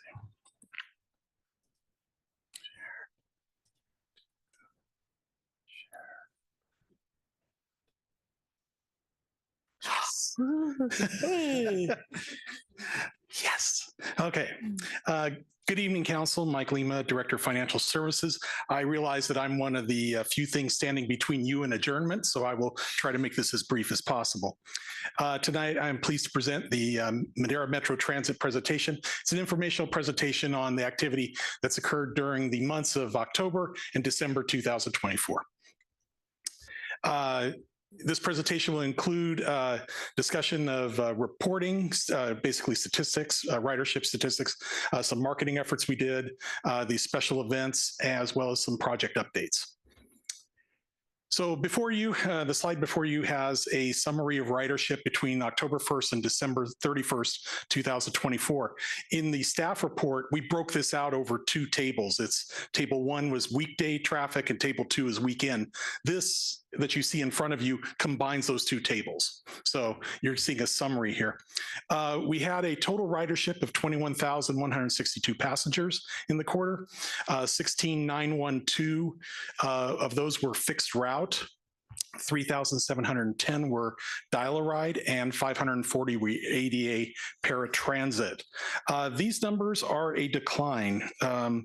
The ridership was down about 8.5% from Q1 of fiscal year 24-25 and down 15.4% from the first half of the previous fiscal year. So July to December of 23 versus July to December of 24, down 15.4%. I need to emphasize to you that on fixed route is free. Anyone can get on any one of these lines and ride it from beginning to end. They can hop on multiple lines and ride it from beginning to end, all of them, and all that is free. And even with us giving the product away, we're still seeing a ridership decline. So this is the on-time performance. You'll note that fixed route was about 89% in October and November, but got up to 100% report on-time performance in December. Dial-a-ride has hovered right around 97, 98% the whole for the entire reporting period. In addition to that, we also look at other statistics like fleet performance. There were no mechanical failures reported during the quarter. In terms of drivers, our contractor, MV Transportation, had 3 new drivers that were hired during the quarter. Customer feedback, MV reported no incidents or service-related issues. However, city staff did receive a phone call related to a passenger's inability to connect with a dispatcher at MV for a dial-a-ride, for some dial-a-ride service. Our staff communicated that with MV, and MV has assured us that they will be working with the dispatchers to make sure that that doesn't happen again. In the second quarter, we spent almost $559,000 on fixed route and about $402,000 on dial-a-ride. Pretty much all these expenditures are paid for with federal transportation or federal transit administration funds. There is a match component to those, and we make that match with state and local funds. In terms of marketing, we had several marketing efforts during the quarter. There were recurring social media posts related to fare and schedule information, social media posts announcing holiday service hours, flyers with fare details were provided to the Madera Food Bank for their Thanksgiving and Christmas food box distributions. And then staff met with Madera Unified School District's Director of Community Services to share route and fare information. In terms of special events, we did provide transit support for one. It was the Jolly Trolley event held on December 20th. We coordinated with MV and provided 10 transit buses to support this event, which was up from the previous year, the number of buses that were provided. During the quarter, we also finalized the Madera Metro Triennial Review. So every 3 years, the FTA comes in with a team and they look and see how are we doing in complying with federal regulations associated with our metro system or transit system. This is not an audit, not a financial audit. It's a procedural audit, looking to see how well we are meeting, complying with regulations. They have 23 different areas they look at, and but that may not sound like a lot, but within those, there's like 30 different sub areas that they look at. So it's quite an extensive look at our processes. Out of the 23 areas, they did have findings in 9 of those. It was a grand total of 17 findings across 9 areas. So in 14, we were fine. We had no findings whatsoever, 14 areas.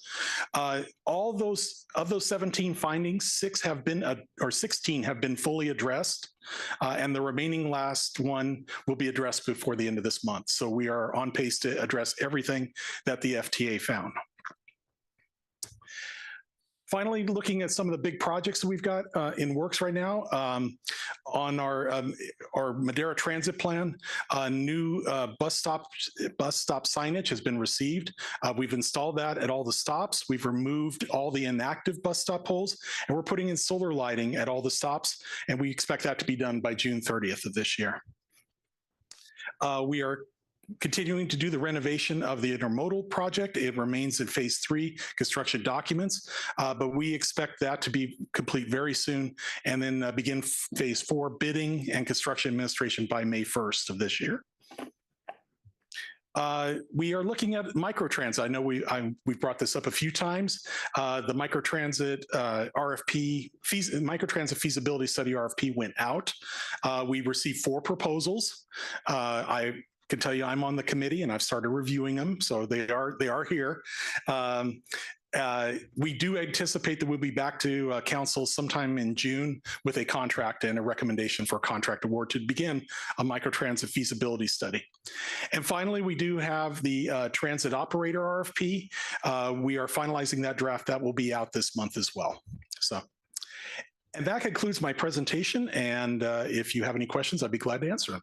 All right. Thank you, Financial Director Lima. I bring it back to my colleagues for any questions. I just have one. Financial Director Lima, I know we get the information from NV on our dial-a-ride and our bus route calculations. Is there anything there that calculates for our vans that are being used and how many are riding the vans? Well, I believe that would be like the ADA service. And I think that you saw that there was about 500 people that used that during this past quarter. Yes. Okay. So that is including in our vans. Yes. Okay. Thank you for that. Councilwoman Evans. Mejia. Ooh, she's gone. Thank you, Mayor. Thank you for the report. I am not sure if this question is for you or for MB, but I just would like to know what is the current customer feedback process? I do know city staff takes customer feedback. I think I indicated to you that we had a call that we followed up on ourselves. So customers do call us. In fact, I saw one today actually that came through. But in addition to that, they do call MV, and there is a customer service function that they have there, and customers can call them and report. A lot of that isn't getting to us. We're not sure if that information is getting to us, but I do know that they have the facility to do it. Okay. And is it just phone calls or is there a digital trail? I'm not sure if there is a digital trail. That part I don't know. I'm familiar with the phone call side that they do allow, that they do take phone calls on complaints and on getting reservations and other things like that. Okay, thank you. You're welcome. Thank you, Councilwoman Mejia. Next, Councilmember Zachariah. Just real quick, Mike. So, I noticed, I guess I would say different buses or different wrapped buses going around town. And I assume that's because there's different agencies that are providing services. One thing I don't see compared to some of our other agencies like, Fresno, see a lot of advertising on them for businesses. And has Madera ever entertained that idea as a financial incentive to allow that, or has that never been a thing? I don't believe it's been a thing here, mainly because the feds pretty much pay for all of the transit system. So in Fresno, they do need that advertising revenue from wrapping the buses in order to help meet their match component for the grants that fund the FTA. But here, FTA pretty much pays for everything. And then we have either LTF or state money that fills in the gap. So we've never had to put in a lot of money ourselves. And as a result, we've never had, I guess, the incentive or the need to go and wrap buses with advertising, but it's something that hasn't been looked at, again, because we haven't had the financial need to do so. There's nothing that would prohibit us. Like if we wrapped a bus, we wouldn't lose funding of any kind. No, well, yes, we would. There is a local component that, yes, you would have a reduction. Overall, the funding would stay the same, but the mix would change. The Fed would go down and the local component would go up, and that would be us contributing to it. Again, our federal partners have not asked for this. So right now, I guess we're just happy that they're just paying, and that's where we're at. Thank you. But it is an option down the road. I think it is something to look at, definitely. All right, thank you. Any other questions or comments? I'll open it up to public comment at this time. I see none. Any online or on Zoom? We have none, Mayor. Thank you, City Clerk Gonzalez. I close public comment, and this is just informational. So thank you, Financial Director Lima, for that great report. Thank you. Moving on, next item, City Clerk. Item F is council member reports, announcements, and future agenda items. This portion of the meeting is reserved for the mayor and council members to make brief reports on boards, committees, and other public agencies and at public events, to request updates, to initiate future agenda items, and to take action on matters initiated under this section of the agenda. Under this section, the council may take action only on items specifically agendized and which meet other requirements for action. Thank you for that. And since we started our evening with Women of the Year, District 1, I'm going to go to Council Member Zachariah. Thank you. Just one small announcement. I know it's going to seem like it's far off, but 4th of July is around the corner. We have started to accept applications for food vendors. So if anybody is out there, or if you guys know of any food vendors that would be interested, we are accepting applications.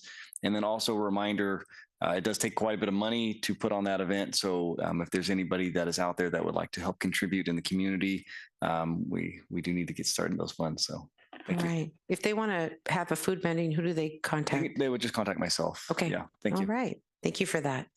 Council Member Montez. Thank you everyone for coming. It's late. Nothing else to report. All right. Council Member Villegas. Thank you, Mayor Cecilia. I just want to say thank you, everybody, for tonight. This is that was kind of a difficult decision, but whatever happened is already approved. So, and then I would say, just have a happy St. Patrick's Day. That's it. Thank you for that. Councilwoman Mejia. Thank you, Mayor. Thank you to the staff at Liberty Charter and at Millview for putting on Read Across America.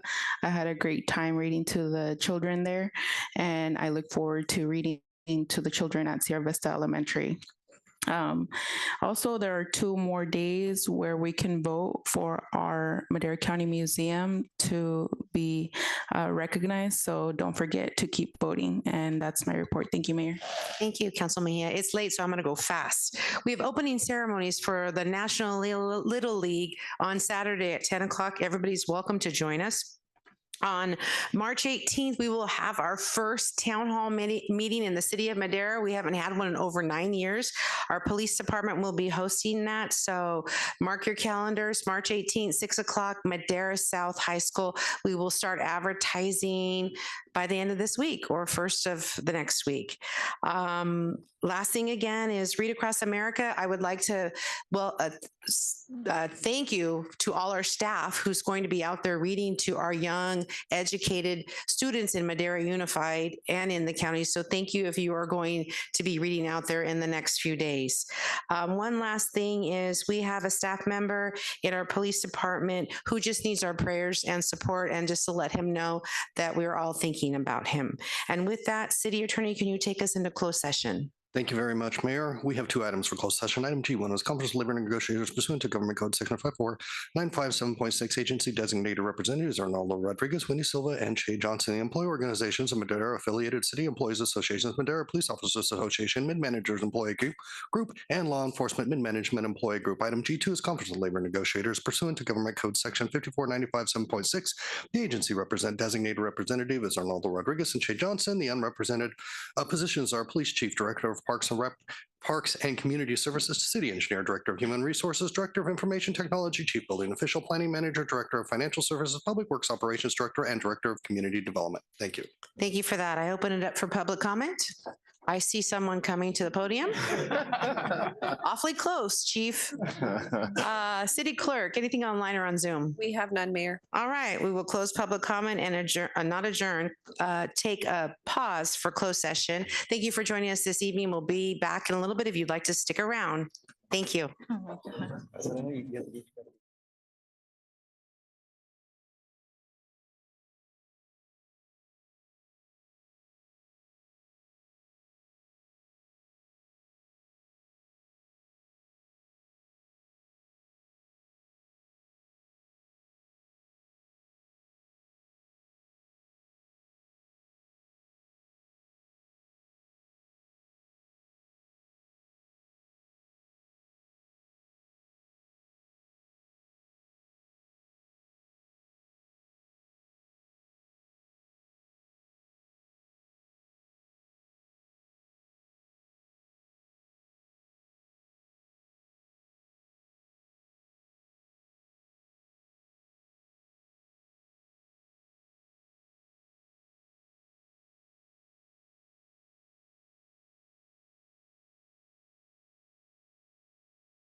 Okay, we're back.